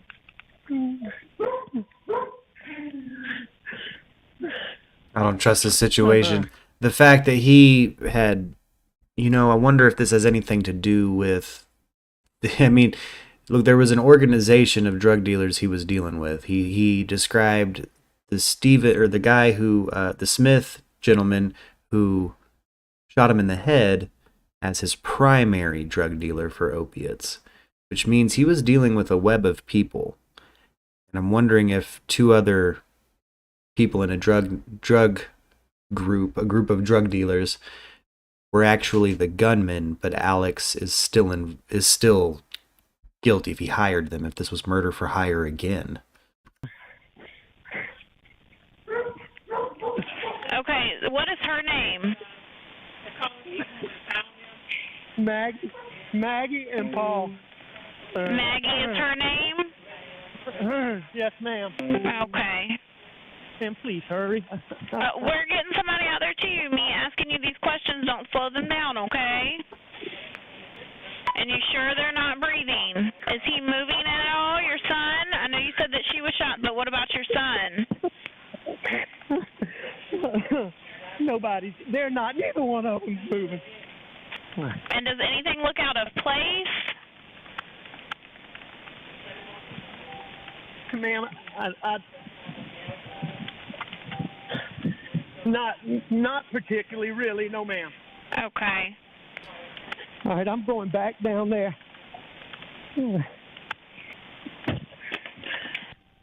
Are they close, ma'am? Yeah, they've been en route with you ever since you've got on the phone with me. I have multiple people coming out there to you. Okay, can you do me a favor, Mr. Murdaugh, and turn on the flashers on your car so that way they can see where the kennels are? 21. Do you have your flashers on for me, Mr. Murdaugh? Yes. Okay. I don't want you to touch them at all, okay? I don't know if you've already touched them, but I don't want you to touch Thank you, them Debbie. in case they can get any kind Thank of you for the evidence, super chat. okay? Shout out Debbie for the super chat. We're trying to hit $100 by the end of the month, so I get paid out for the super chats and we can do a merch lottery. So Debbie, you in the merch lottery. I'd already touched them, trying to get to see if they were breathing. Okay. Well, I just don't want you to move anything just in case they can get any kind of evidence, okay? Oh. Ma'am, I'm going to call... Much appreciated, Debbie. ...of my family. Okay. Well, do me a favor for me. Whenever you see the officer or the medics, because they're all coming to you. Absolutely. Okay. But we have them come in, turn on the flashes on your vehicle so they can see you, okay? You got the flashers on for me? I do. Okay. All right. Just whenever you see them. Okay. How old is your son? 22. Okay. All right. We're getting them out there to you, okay? And I will answer if you call. All right.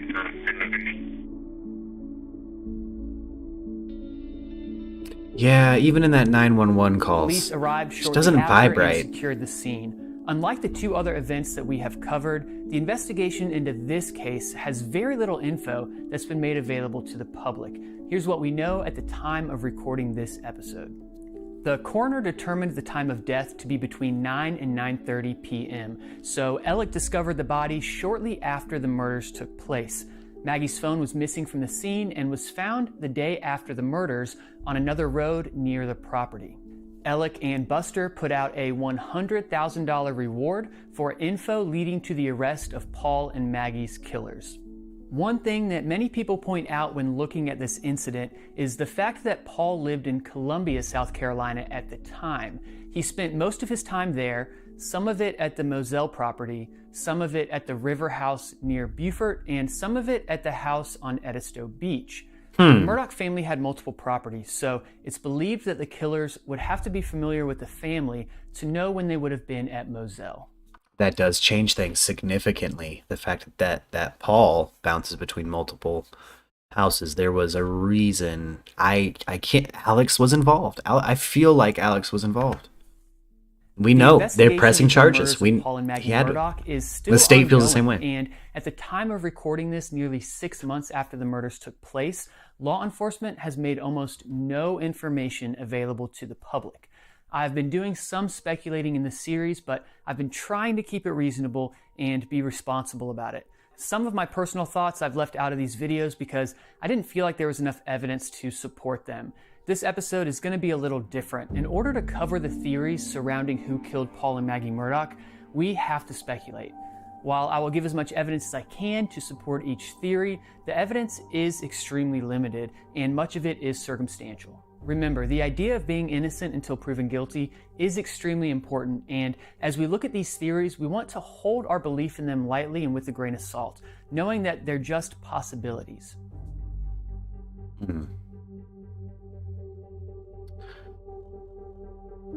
There has been speculation that the murders of Paul and Maggie were somehow retaliation for the death of Stephen Smith. I don't buy this In my one. opinion, this doesn't really make any sense. I'm with Eric here. I don't think this one's. I don't think that theory's, but it doesn't make any sense. Buster was the one potentially implicated in the death of Stephen, not Paul or Maggie.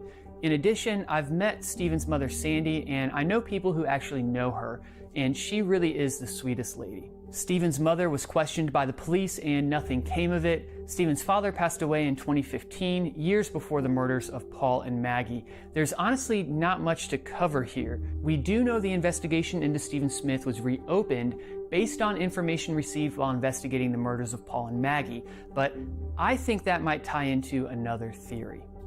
Ooh. Mallory Beach. Yes. The lady that... When I first heard about the murder of Paul and Maggie, it was told to me in the context of the boating accident. My roommate John, who's actually been helping me with these videos, came home and said, "Did you hear what happened to the guy who was driving the boat when Mallory Beach died? Him and his mother were shot." It's easy to speculate that their deaths were revenge killings for Mallory's death, whether that be from Mallory's boyfriend Anthony or from Mallory's family. Here's what we know. All of the parties involved in the boating accident voluntarily submitted to questioning, as well as provided DNA samples. We don't have recordings of the interviews available, as and none of them had charges pressed against them by the state, so... This is an ongoing case. Mallory's family came out with this statement via their lawyers after the murders of Paul and Maggie. This is what it said. "The Beach family extends its deepest and warmest sympathies to the Murdaugh family during this terrible time. Having suffered the devastating loss of their own daughter, the family prays that the Murdaughs can find some level of peace from this tragic loss." And that right there, you know, the Murdaugh family, they did their own destruction. They didn't, there's no other, I think this came from Alex and his strange murder for hire plots and the people he was associating with. They would like the family and the community to know that their thoughts and continued prayers are with the Murdaughs. It is their most sincere hope that someone will come forward and cooperate with the authorities so that the perpetrator of these senseless crimes can be brought to justice. In an interview with Paul's uncles, they share that Paul had been receiving death threats. While Paul had not been found guilty in court, As a local, I can confidently say that he had been found guilty in the court of public opinion, and locally he was pretty well disliked. People hated him. People hated that kid. The fact that he was receiving death threats doesn't surprise me at all. There's a small possibility that his death was a result of locals taking action into their own hands, but at this time there's no evidence to support that.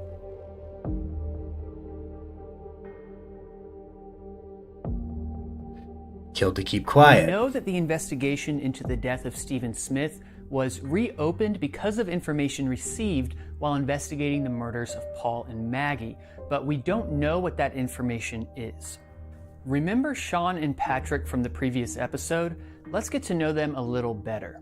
As far as Patrick goes, what do you feel about Patrick? As far as a good-hearted person, I think he is, but I think he's a little... Is he shady? Yeah, I'm not trying to be.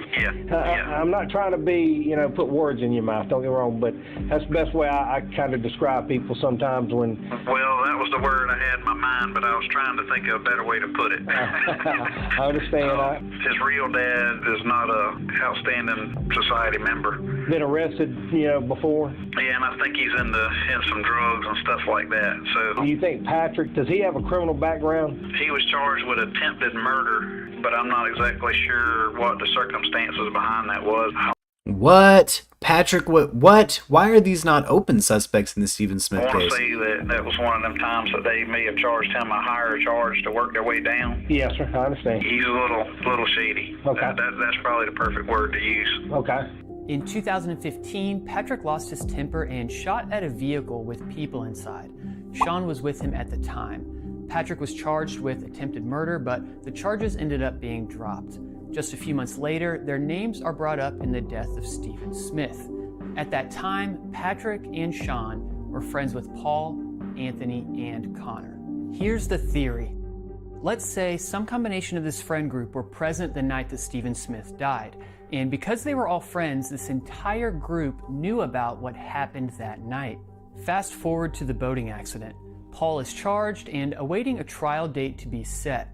He's under a lot of pressure and tells the friend group, if you don't come forward and say that I wasn't driving the boat, I'm going to come forward about what really happened to Stephen Smith. Oh. Patrick and Sean weren't even on the boat that night. Coercing your peer group? That is... 2019, but Wonder. if Anthony or Connor didn't come forward to clear Paul... Speculatively, it's not outside of Paul's character type, from what we know of Paul's character type, to engage in this type of behavior. This theory is pretty interesting. Paul's name, Patrick, Sean, and whoever else was there the night that Stephen died would be implicated in the death of Stephen Smith. This theory doesn't assert how Stephen died, whether it was some sort of accident or on purpose. It also doesn't assert that Paul was or wasn't driving the boat. Whether he was driving or not, he could still make the threat for the others to come forward and clear his name. The core of this theory is that Paul was killed to keep the truth from coming out about what happened the night Stephen Smith died. So how much evidence is there to support this theory? His friends would know where he would be. Not much, but there isn't much evidence to support any theory. And as someone who has spent tons of time researching this case, I just couldn't shake this one.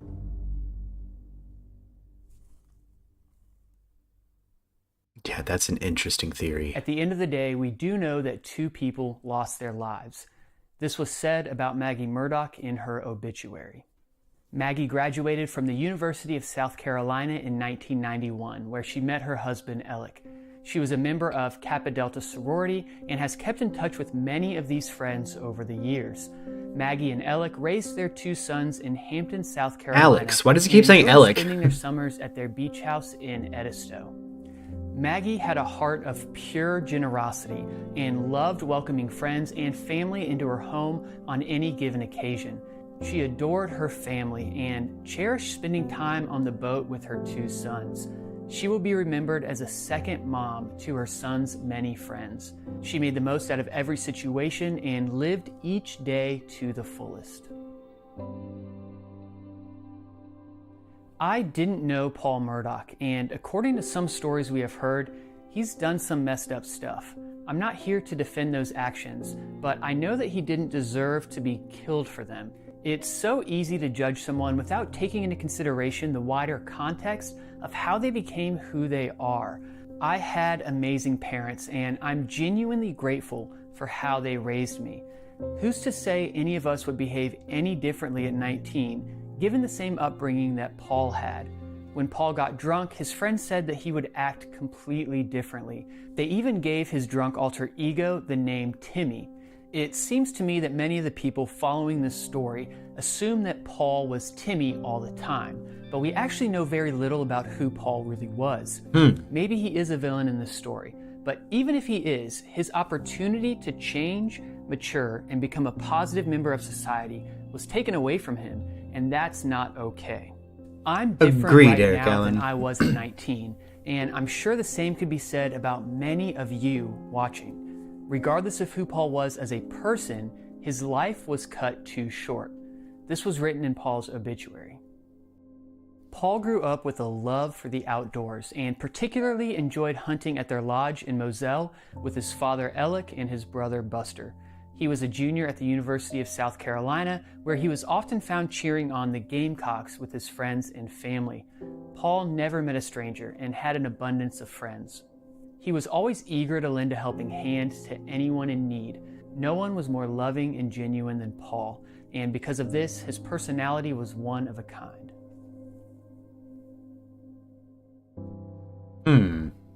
I know it seems like we've covered a lot, and we have, but trust me when I say this story is far from over. The next few episodes, we're going to explore another death connected to the Murdaugh family, as well as some interesting connections that the family has, and how those connections might have played a part in the murder of Paul and Maggie Murdaugh. Stay tuned because the rabbit hole goes much deeper. Guys, should we continue down the rabbit hole tomorrow on Friday's news dump? Should we spend the second hour onward tomorrow and continue on Eric Allen's series? I think we should. I'm going to go ahead and say we do that tomorrow. I have a few different, let's see. I have a few different stories left for the last little bit of news dump today, but I had to go down that rabbit hole. I'm liking going down rabbit holes with you guys. That was really interesting. Yeah, it seems lately every time we pick a topic, there's like 10 extra layers to it that we didn't expect to find. Yeah, like I wasn't anticipating this to go that deep. I'm still pretty upset about the Stephen Smith story. I really hope we get some justice in all of this. It feels like there's no way we will, but man, it's endless. I almost need more time to process everything we've learned today. So I'm sure I'll have better words for it tomorrow. Oh my goodness. Let's move on, though, to me being mad at the police today. Particularly the Michigan police.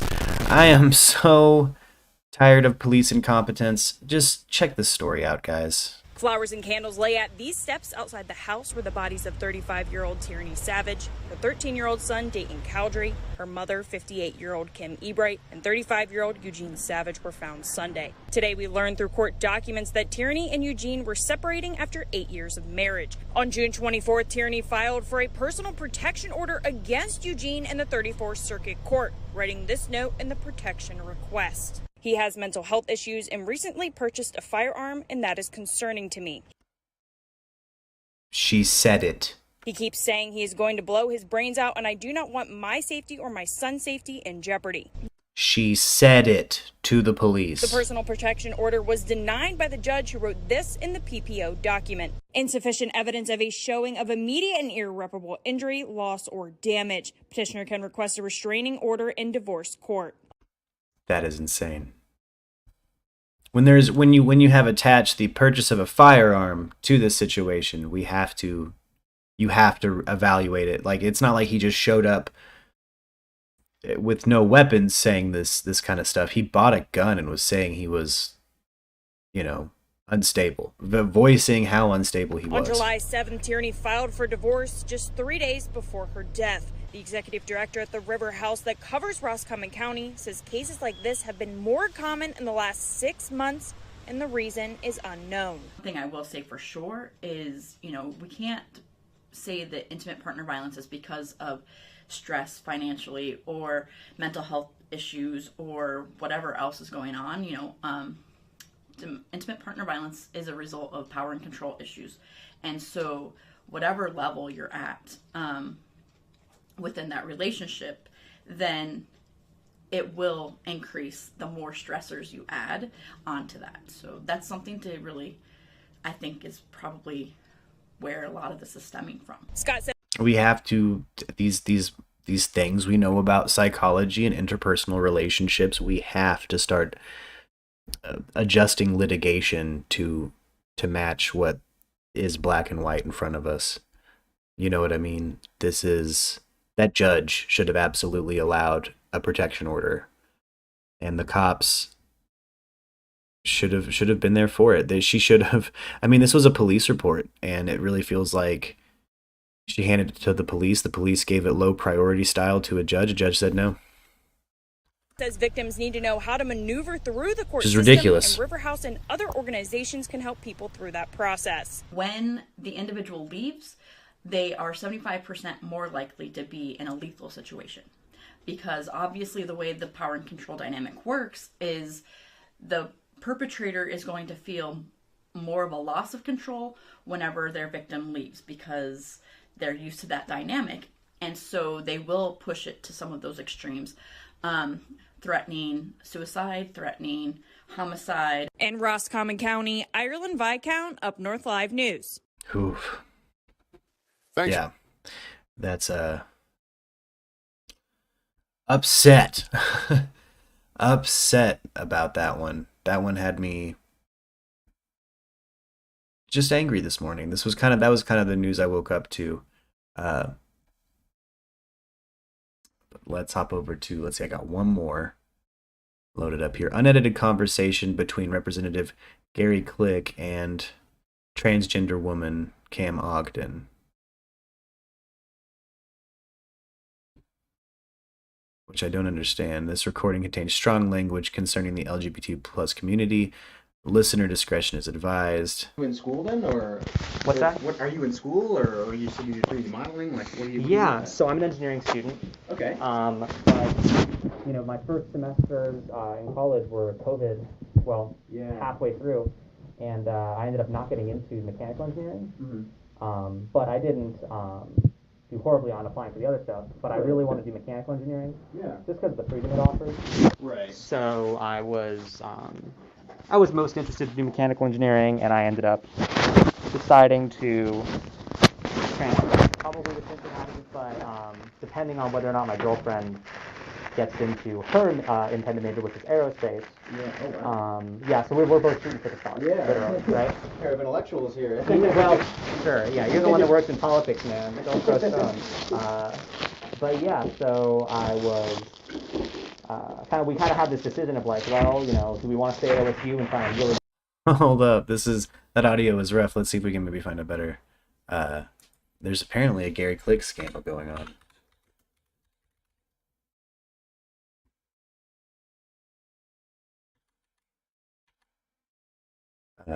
Ooh.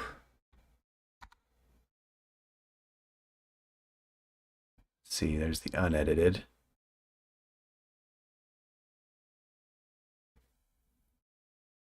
Yeah, these are all leaked from a day ago. So I was wondering why this Channel 5 is leaking this audio, but apparently it's, I don't know, inflammatory in some way. Let's see if we can skip forward a little bit then. And it's something that I enjoy doing. Like, I knew that I enjoyed theater, but the issue was that but when I came out to my parents at the age of 15, and I said, hey, I think I'm transgender, I think all of this stuff about me kind of aligns to the fact that I identify as a woman and I would like to live my life as a woman, but right now my body is forcing me to go through a male puberty and I'm not comfortable with that, right? And I'm starting to feel that grate on my life in ways that are affecting me mentally and all of that, and certainly physically. What was your parents' response? Were they supportive, curious, questioning, concerned? Well, All of the above? both of my parents were engineers, and we need to try and reconnect your thoughts and emotions with your body. Because Let's go forward here. What for is the first time ever, she's like, I'm going to try it. I'm going to see it. And towards the end of the video. Here we go. You and I want to respect you. Yep. And you know, if there may be things along the way that maybe we tweak some things or. Yeah. Or if you're working on, if you end up working on that backpack bill, I don't know if you're familiar with the Center for Christian Virtue's other activities, but maybe I'll work with that because I was at a charter school, so perhaps I could take a look at that bill and see if something that I'm interested in. That's just besides the point. I do have, I don't know how much more time you have, but okay, thank you, I appreciate it. Would you like to tell me about like detransitioning? Because I actually don't know as much about how many people detransition or that sort of thing, other than just sort of the research that I've had. But it sounds like you've had some really compelling testimony with that. So I mean, this is an environment where you may be, like, what percentage of people detransition that are transgender? I would refer you to some of Lisa Lippman's work. Oh, I've read her work, yeah. She was better than most I did. I don't have those at my finger. I have access to those. I just don't have them. What is this? This is wild. Okay. I don't know. I don't understand what the significance of this is. Is this just them scheming? Makes fun of both of us right now. But anyways, getting back to my original thought, and I'd like to hear your thought on this. Have you looked at the... I think I did allude to this in my testimony, is that virtually 100%, recently I said it on the same train, the reason that I oppose hormone blockers is because while there is an 85 to 95 desistance rate when you just leave things alone, when you administer hormone blockers, those are actually mind-altering drugs. Because the hormone blockers, 90 to 95% of the time, maybe even 100% of the time, lead to the cross-sex hormones. Oh. Cross-sex hormones. So those things, and also you understand the puberty blockers affect other things. They affect your mental development. They don't. This POS made anti-trans healthcare legislation. Gary Click is anti the trans movement. What is this?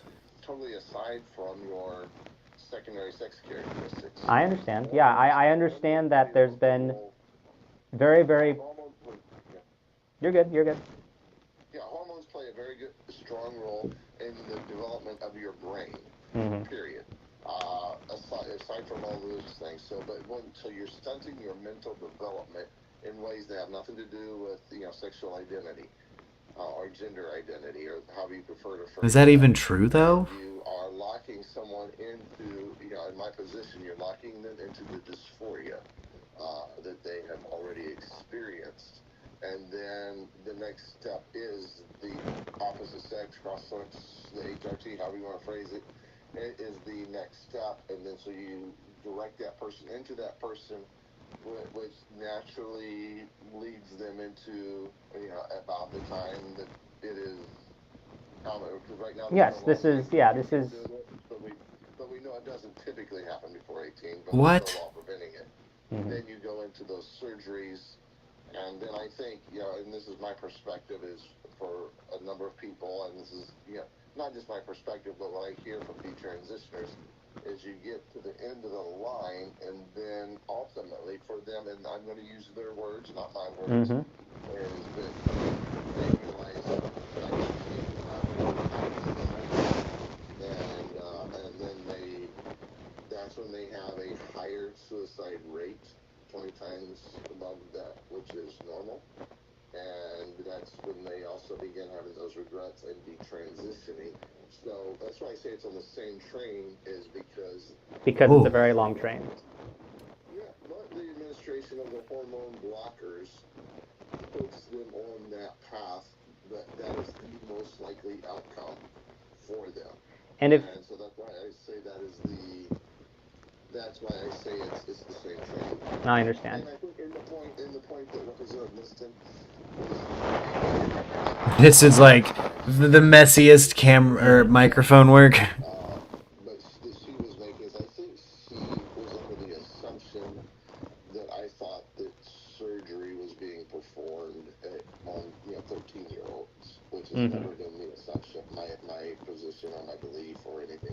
yeah. I mean, I can tell that that's not your. Yeah, I knew that from your testimony. I don't know how anyone could get the assumption that you're thinking things that aren't true about that sort of stuff. The only thing I was going to say is just to continue the point. I'm glad that you elaborated on that. I really am. And but what I was going to say still kind of I do want to say, which is the usage of puberty blockers, is extremely common actually in cisgender children. Well, for precocious puberty. Yes, for precocious puberty and for a variety of different endocrine system issues. And those kids, in the studies that have been done on them, do not develop gender dysphoria or any sort of gender identity disorders. Yeah, so what he's saying has this Gary Click guy is like way off the mark with the trans healthcare. This is crazy. Yeah, we got to vote. Guys in Ohio, vote Gary Click out. So that's one thing which kind of shows that if you actually were to do a meta study on the occurrence of gender identity disorder sort of issues among youth that use puberty blockers, it would actually be an incredibly small number, right? But then also, the desistance rate of kids who go in for therapy for gender dysphoria is extremely low. So if you want to put the train together, you got to go all the way back, and and that's one of the other sort of things that when you were making the train, you very specifically started at the puberty blockers, but the desistance from actual therapy for gender dysphoria is not so much dissimilar in terms of for when treating gender dysphoria. And then another thing is you again sort of use that statistic, which I believe is from Zucker, but I'm not 100% sure about that, about the 85 to 95% growing out of it. Again, that is gender nonconformity, which is things like preferring to play with dolls or wear dresses or wanting to be called a girl, just different things, when in reality they're not actually experiencing dysphoria, which is that sort of serious displeasure. And I know that using these terminology can be difficult, and especially when everyone's trying to jump to correct you and pretend they're smarter than you because you used the wrong term once, right? But that distinction is very important on a policy level as well, right? Understanding that people don't grow out of dysphoria nearly as often as they grow out of nonconformity, which is, again, just playing with Barbies and, playing with girls at the recess, jungle gym instead of boys. Cam made a really good point there. Gary Click was obviously conflating those two. Okay, so now I understand the relevance of this leaked audio from Channel 5 ABC. It's because Gary Click was, hopefully losing votes over this. Guys, don't vote for Gary Click. Don't vote for him. Not worth it. Oof. Crazy. All right. We went down all the rabbit holes. Let's just hang out for 15 minutes. How about that? Let's just hang out for a little bit, guys. How's everyone doing? How are my ride or dies doing? Dude, I see you guys in here. Again, shout out Debbie. Throwing a super chat our way. Hopefully hit that hundo mark by the end of the month. To answer your question, tired. Tired. I bet everyone's feeling a little tired today, huh? I know you were up at what? You said 4 a.m. It was still hot in there? You've been getting up early to crush that stuff early. It was hot at 4, and it was unbearable by 9, and then I got off work at 3:30. Dang, dude. I'm so sorry. I ate so many popsicles. Luckily, work provides free popsicles because it's so hot. Hey, that's cool. They're like, hey, we're moving a freezer in. F it. You guys get popsicles. Wow. I get bottles of water at work, but it's not hot like that, and I'm not there early like that. If you're rolling at 10 a.m. and I don't envy you. I'm so sorry. I went in at 6:30. We work 6:30 to 3:30. Oof. I just have been having weird sleep schedule-y stuff going on. I was talking to you last night. Yeah, you took one of those long naps, boy. I'll hit it. I'll hit a middle of the day nap and then be up all night. Still be up early in the next morning. It's a weird one. Debbie's feet are also throbbing, or they've stopped throbbing. Yeah, I bet you're tired. I have finally cut myself into being used to the work I'm doing, which is cool. Like, I wasn't expecting to have like musculature. I've lost a couple pant sizes recently. I'm feeling better. Feeling a lot. Yeah, between lifting all the wood at work and blacksmithing, I have noticed a huge difference in my body. Heck yeah, dude. See, it's working out with context when you have a laborious job is actually kind of nice, honestly. It's easier to get more done, like, for your health when you have an end goal, you know? Man, Steve Bannon's still asking for delays in his criminal trial. Or his criminal, wait, what is his criminal, what? Criminal contempt of Congress trial.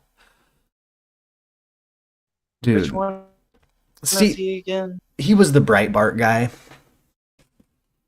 during Trump that Trump brought in. The weird Breitbart guy. Here, I'll put this on. Okay. Let's see why he's Steve saying. Bannon is again asking a judge to delay his criminal contempt of court Congress trial. It's set to start this coming Monday. Bannon is yet again claiming his January 6th committee's public hearings might taint the jury pool. He argues yesterday's hearing in particular made the situation worse. During that hearing, the committee revealed Steve Bannon spoke to President Trump on January the 5th, the eve of the insurrection. The committee played a clip of what Bannon said on his podcast right after that Heck chat. yeah, Debbie. All hell is going to break loose tomorrow. It's all converging, and now we're on, as they say, the point of attack, right? The point of attack tomorrow. I'll tell you this. Hey, good luck to Debbie's daughter at that boxing match, man. That's going to be cool. You got to let us know how she does. That's awesome. 2 days to go. You're almost there. It's not going to happen like you think it's going to happen, okay? It's going to be quite extraordinarily different. And all I can say is strap in. Again, that was right after he spoke to President Trump the day before the insurrection. Now, CNN is planning to air a documentary about Bannon on Sunday, the day before the trial is set to begin. Bannon claims that might prejudice potential jurors. We're still waiting for the judge's ruling. On Monday, the judge flat out rejected Bannon's request to postpone his trial. The reason Bannon is in the legal mess in the first place is because he refused to testify and comply with the January 6th committee subpoena. The committee's chairman, Benny Thompson of Mississippi, says they haven't had any contact with Bannon after he suddenly announced on Monday that he was now willing to testify. Chairman Thompson says Bannon also still has not turned over evidence and documents that the committee requested in its subpoena. Okay, so Bannon's just not complying. He's contempt of Congress. Wow. Yo, F. Steve Bannon. He's crazy. Bannon's the worst. Trump never should have brought that dude on. I don't like Trump. None of us do. But Bannon's like always outwardly been worse. I don't know why. That was a move just to get the Proud Boys happy with Trump, I think.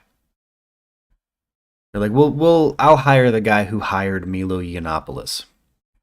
Gosh. That's why I remember that. Okay. Yep. I remember who this guy is. Have you seen what Milo Yiannopoulos is up to recently? I try to not. Yeah. I'll catch you up real quick. We haven't talked about we haven't talked about him in a minute. Let's see. This is from a year ago, but this is very much how he is still living.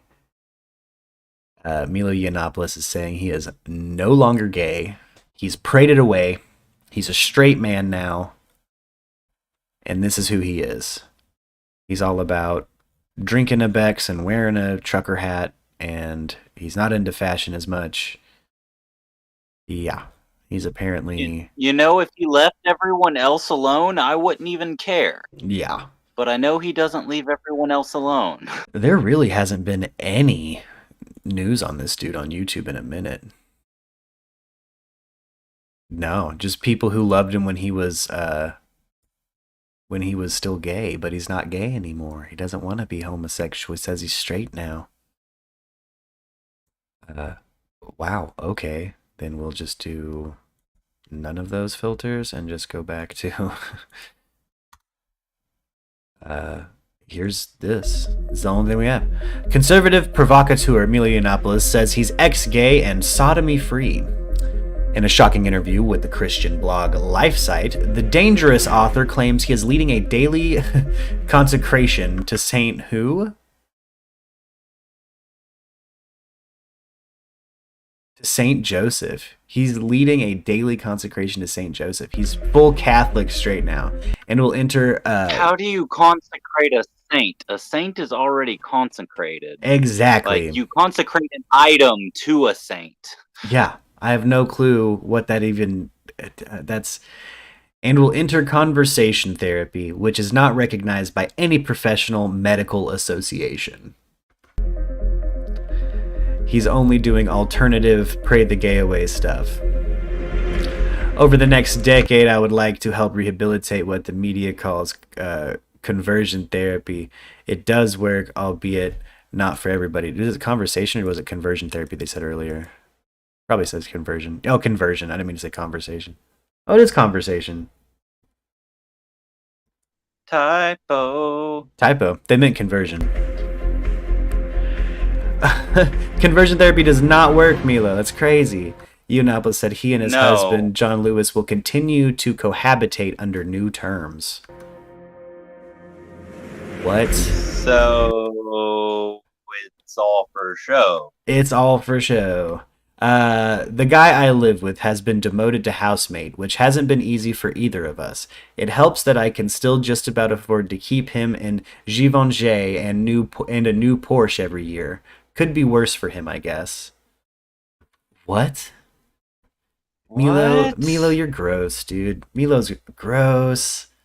That's horrible to say. So how much extra money is he getting for all this? Because that's really the only thing that would make sense. I think he's just been trying to be a provocateur. I think it's just his gig is a provocateur. Like, he's just really trying to do something to spark a career again, make speaking engagements worth it. Now he's just doing smaller colleges, and if he's even booking those anymore, I think he's too problematic. I hit recent on YouTube, and he has nothing from the last 6-7 months. And come to think of it, I wonder if they booted any of his new content. Well, he's banned from, I think, Twitter and Instagram. He's banned from a bunch of social media. Let's see. Are we missing anything about this Jan 6 stuff before we roll out today? No. Uh-oh. Looks like there was a body found in a pond. We can check out some true crime just real quick in the last few minutes. What do we got here? 40 p.m., IMPD Southwest District officers were dispatched to the 2900 block of Bluff Road on report of a possible deceased person in the water. When officers arrived, they located what appeared to be an unresponsive adult male in the water. Officers then requested IFD's dive team to assist with the recovery of the adult male. IFD did respond and unfortunately did pronounce the male deceased at the scene. Currently, there are several agencies here assisting us with this investigation, which include IMS, IFD, DNR, IMPD's chaplain's office, IMPD's victims assistance, as well as, we plan to be here for several hours. Parts of Bluff Road are currently blocked off. We are asking all vehicular traffic and drivers to avoid the area. We're also asking residents or people that live in the area, we're asking to limit the bystander traffic in this area while this What? They found a body in a pond. That's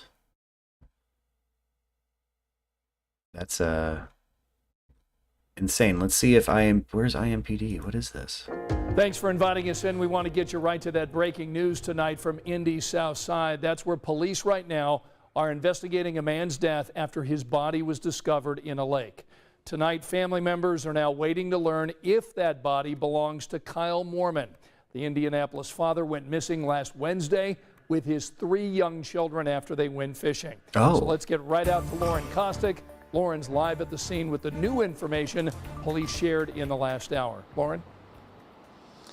Yes, Scott, we're here on Troy Avenue and Bluff Road, and this has been the scene for the last few hours. We have watched as police have come in, ATVs, search dogs, dive teams, but so far police have only confirmed with us that a man, like you said, was found dead in a lake behind these trees here with the flashing lights, and they say they are not releasing his identity at this time or whether they are searching for anyone else. But we do know this is the spot family of Kyle Mormon have been searching the last 2 days, and we were out here with them yesterday when they told us this was the last place his phone pinged Thursday morning. They also found a baby bottle and some clothes near the water that they say belonged to one of those 3 kids or multiple kids. But despite begging police to bring a search team in, IMPD said they were not going to at the time, leaving the family extremely frustrated as they searched the area themselves. What? Why weren't they going to look for him? I know we're not getting no help from the detective on this case. He doesn't feel it's fit Because for us police. to have Yeah. Whoa. cadavers and dogs out here to find my baby's scent, which I think is bull. I agree with her sentiment. And again, it's been a very emotional night out here for the family. Dozens of them have been out here waiting to hear news, waiting for answers. And like I said, police have not confirmed the identity of that man found in the lake behind me or whether they are searching for anyone else. But we do know police and authorities will be out here for several more hours, and we'll continue to bring you as many updates as we can. Scott? Oof. Tragic. Tragic. My goodness. That's breaking news, guys. That just happened. I can't believe they wouldn't bring cadaver dogs. You know how many cadaver dogs were? They had cadaver dogs looking for Brian Laundrie before we even had him confirmed dead. You know what I'm saying? Like, that's crazy. Where's the... Well, I'm sure that will continue to develop. Let's check out some more breaking news real quick. Philadelphia police are investigating a homicide at Broad and Lehigh. Chopper 3 was over the scene in North Philadelphia. Investigators say a man was shot more than a dozen times. He later died at the hospital. Police tell us they do have one person in custody. What? Gun crime. This is crazy.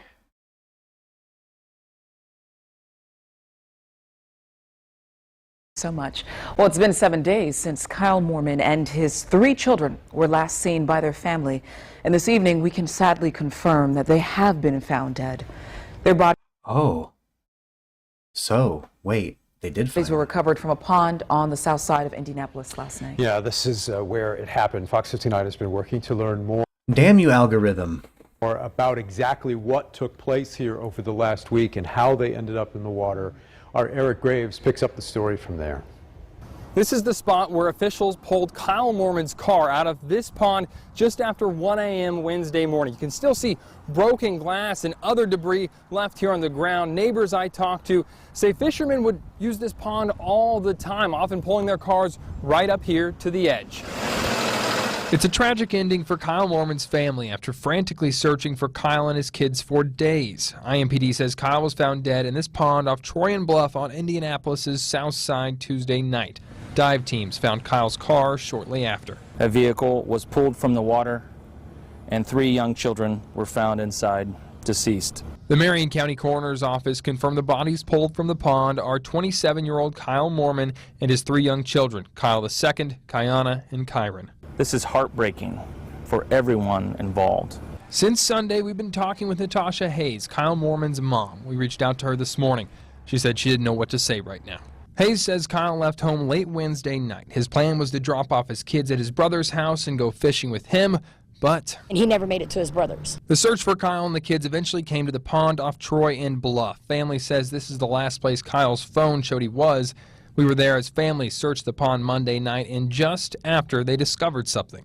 We actually found a bottle here that belonged to the baby. Alicia Cortez Gonzalez, a neighbor who lives next to the pond, says people fish there often, but she doesn't think the area is open to the public. I think it's privately owned and people break in and fish because it's usually gated and locked. She believes the gate has been unlocked for about a month now. She says she didn't see anything unusual on the water until the search Tuesday night. As for how... I'm glad they actually did a search this week, though. That was crazy. That wasn't breaking news. That was from days ago. Kyle and the kids ended up in the water. IMPD says there is work to be done. But I guarantee you the detectives that are working behind me will do everything they can to provide answers to this family in our community. Still a lot of questions flying around about what exactly led up to Kyle Mormon, his 3 kids, and their car ending up in this pond. One of the biggest details, of course, the cause of death. The Marion County Coroner's Office is still investigating. Reporting in Indianapolis, Eric Graves, Fox 59 News. Eric, thank you. I mean, the man was obviously unstable and drove into that pond. That's horrible. I had no clue that it was that would turn out that way and this fast. I thought maybe that was breaking news. So how many days ago was that last report? Why is it on my Explore page like it's new? Oh, it's from a day ago. Yeah, so I guess within days they got that. They solved that situation. I'll probably keep an eye on that situation out of I'll probably just watch WTHR news and just see if anything else develops there. I'm curious as to that man's mental state. Normally when you see a crime like that, it's the mother, which I hate saying that, but the highly publicized situations, you'll see a mother commit a crime like that. Statistically speaking. Yeah, statistically speaking, and for it to be the father, I want. There has to be a story there. There has to be a story there. Wondering what happened, what's going on? Was the guy deranged? What's going on with that dude's mental state? That doesn't seem right at all. All right, we have done it, guys. We are at the end of News Dump for the day. We really hit it hard this last couple of days, huh? Couple 4-hour streams. You gonna be on tomorrow? I am gonna be on tomorrow. We got to keep going down this Eric Allen curated Murdaugh family rabbit hole. I'm hearing something about a drug island. So yeah, but we'll cover a little bit of the island. I guess I missed that part. Right? I guess there's a drug island going on. So we'll check that out. We'll watch the rest of his series on the Murdaugh situation and hopefully have some people interested. Maybe see if we can get Arianthe in here to give her get everybody's opinion on who Alex Murdaugh is, what Paul was probably like, Buster. A lot of characters to talk about and dissect and speculate about. But boy, do I really need to chew on what we learned today. I can't hear about crime and the word Buster without thinking of Arrested Development now. So every time they kept saying Buster, that's the image that came to me. That's pretty good. Yeah. I can't help but feel like maybe there's some fire to the smoke of Buster having had a brief little fling with Stephen Smith.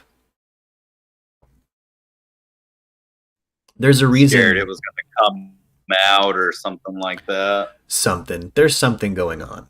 There's something more to that story as to why the Murdaughs were involved with the Stephen Smith case, and there's a reason the police are attaching all of that. It's at least the same friend group from the boat story with Paul, from Buster and I got a feeling those 2 boys on that farm, the McMillan farm, not far from where Stephen was found, have something to do with it. I got a feeling somehow the truth is in the middle of all of this.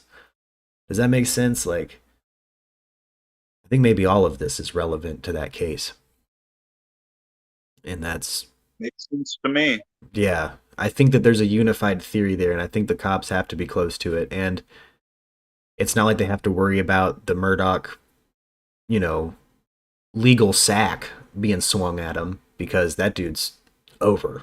That law firm's not going to want to help him. That is over. They have indicted that man. It is not going to happen. If they do, it's just to get him a plea deal, I bet. But that's all the historical family law firm would do for him, is probably just help him get a plea deal. It's what he deserves, I don't even want him to get that. Oh yeah, I don't even want him to have a plea deal. Yeah, I wish it would be nice for him to just be found out and out guilty of this situation. I have a feeling he wasn't the gunman either. I have a feeling they have proof of murder for hire. There's some kind of hillbilly mafia situation out there that he's involved in. Because he's buying opiates. He said primary dealer. What state was it again? South Carolina. Oh, yeah. Yeah, so there's a hillbilly mafia we're not talking about that they haven't brought up yet that he was definitely involved in.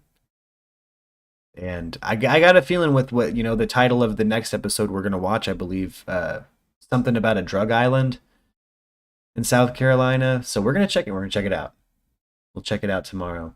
So you guys be sure to subscribe, stick around, hit that notification bell. If you're just now popping into the stream, you can go back, rewind, check out the rest of this episode. We watched a lot of really interesting stuff about the Murdaugh case. I'm honestly upset I didn't cover it as it was popping off. But it's back in the news, so we're here again. We'll probably cover the court case for sure once Alex Murdaugh goes to court. So strap in for that, guys. Some live court coverage. That'll be fun. All right, Justin, I'm going to hop up out of here, brother. You enjoy your day. Get some rest. Drink plenty of water. I'm sure you're dehydrated, my dude. Oh, I've been drinking Gatorade and water all day. Good. And get some rest, my dude. Get some good food down and get some rest. I'll talk to you tomorrow, man. Or later this evening. I'll be around. Yeah. Talk to you later. I'm off for the next 3 days. Maxima Bessa. Oh, happy holiday, bro. Happy holiday, bro. Make it better. Yeah. All right. I'll be back.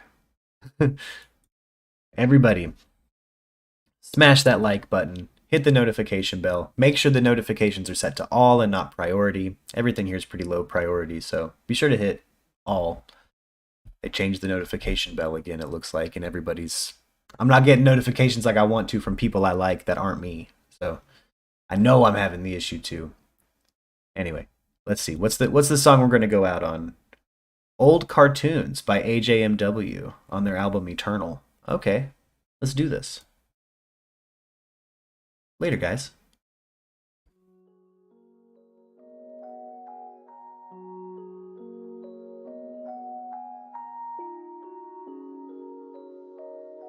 And click that like, share, and subscribe. Click it. Click them. Share it. Like it.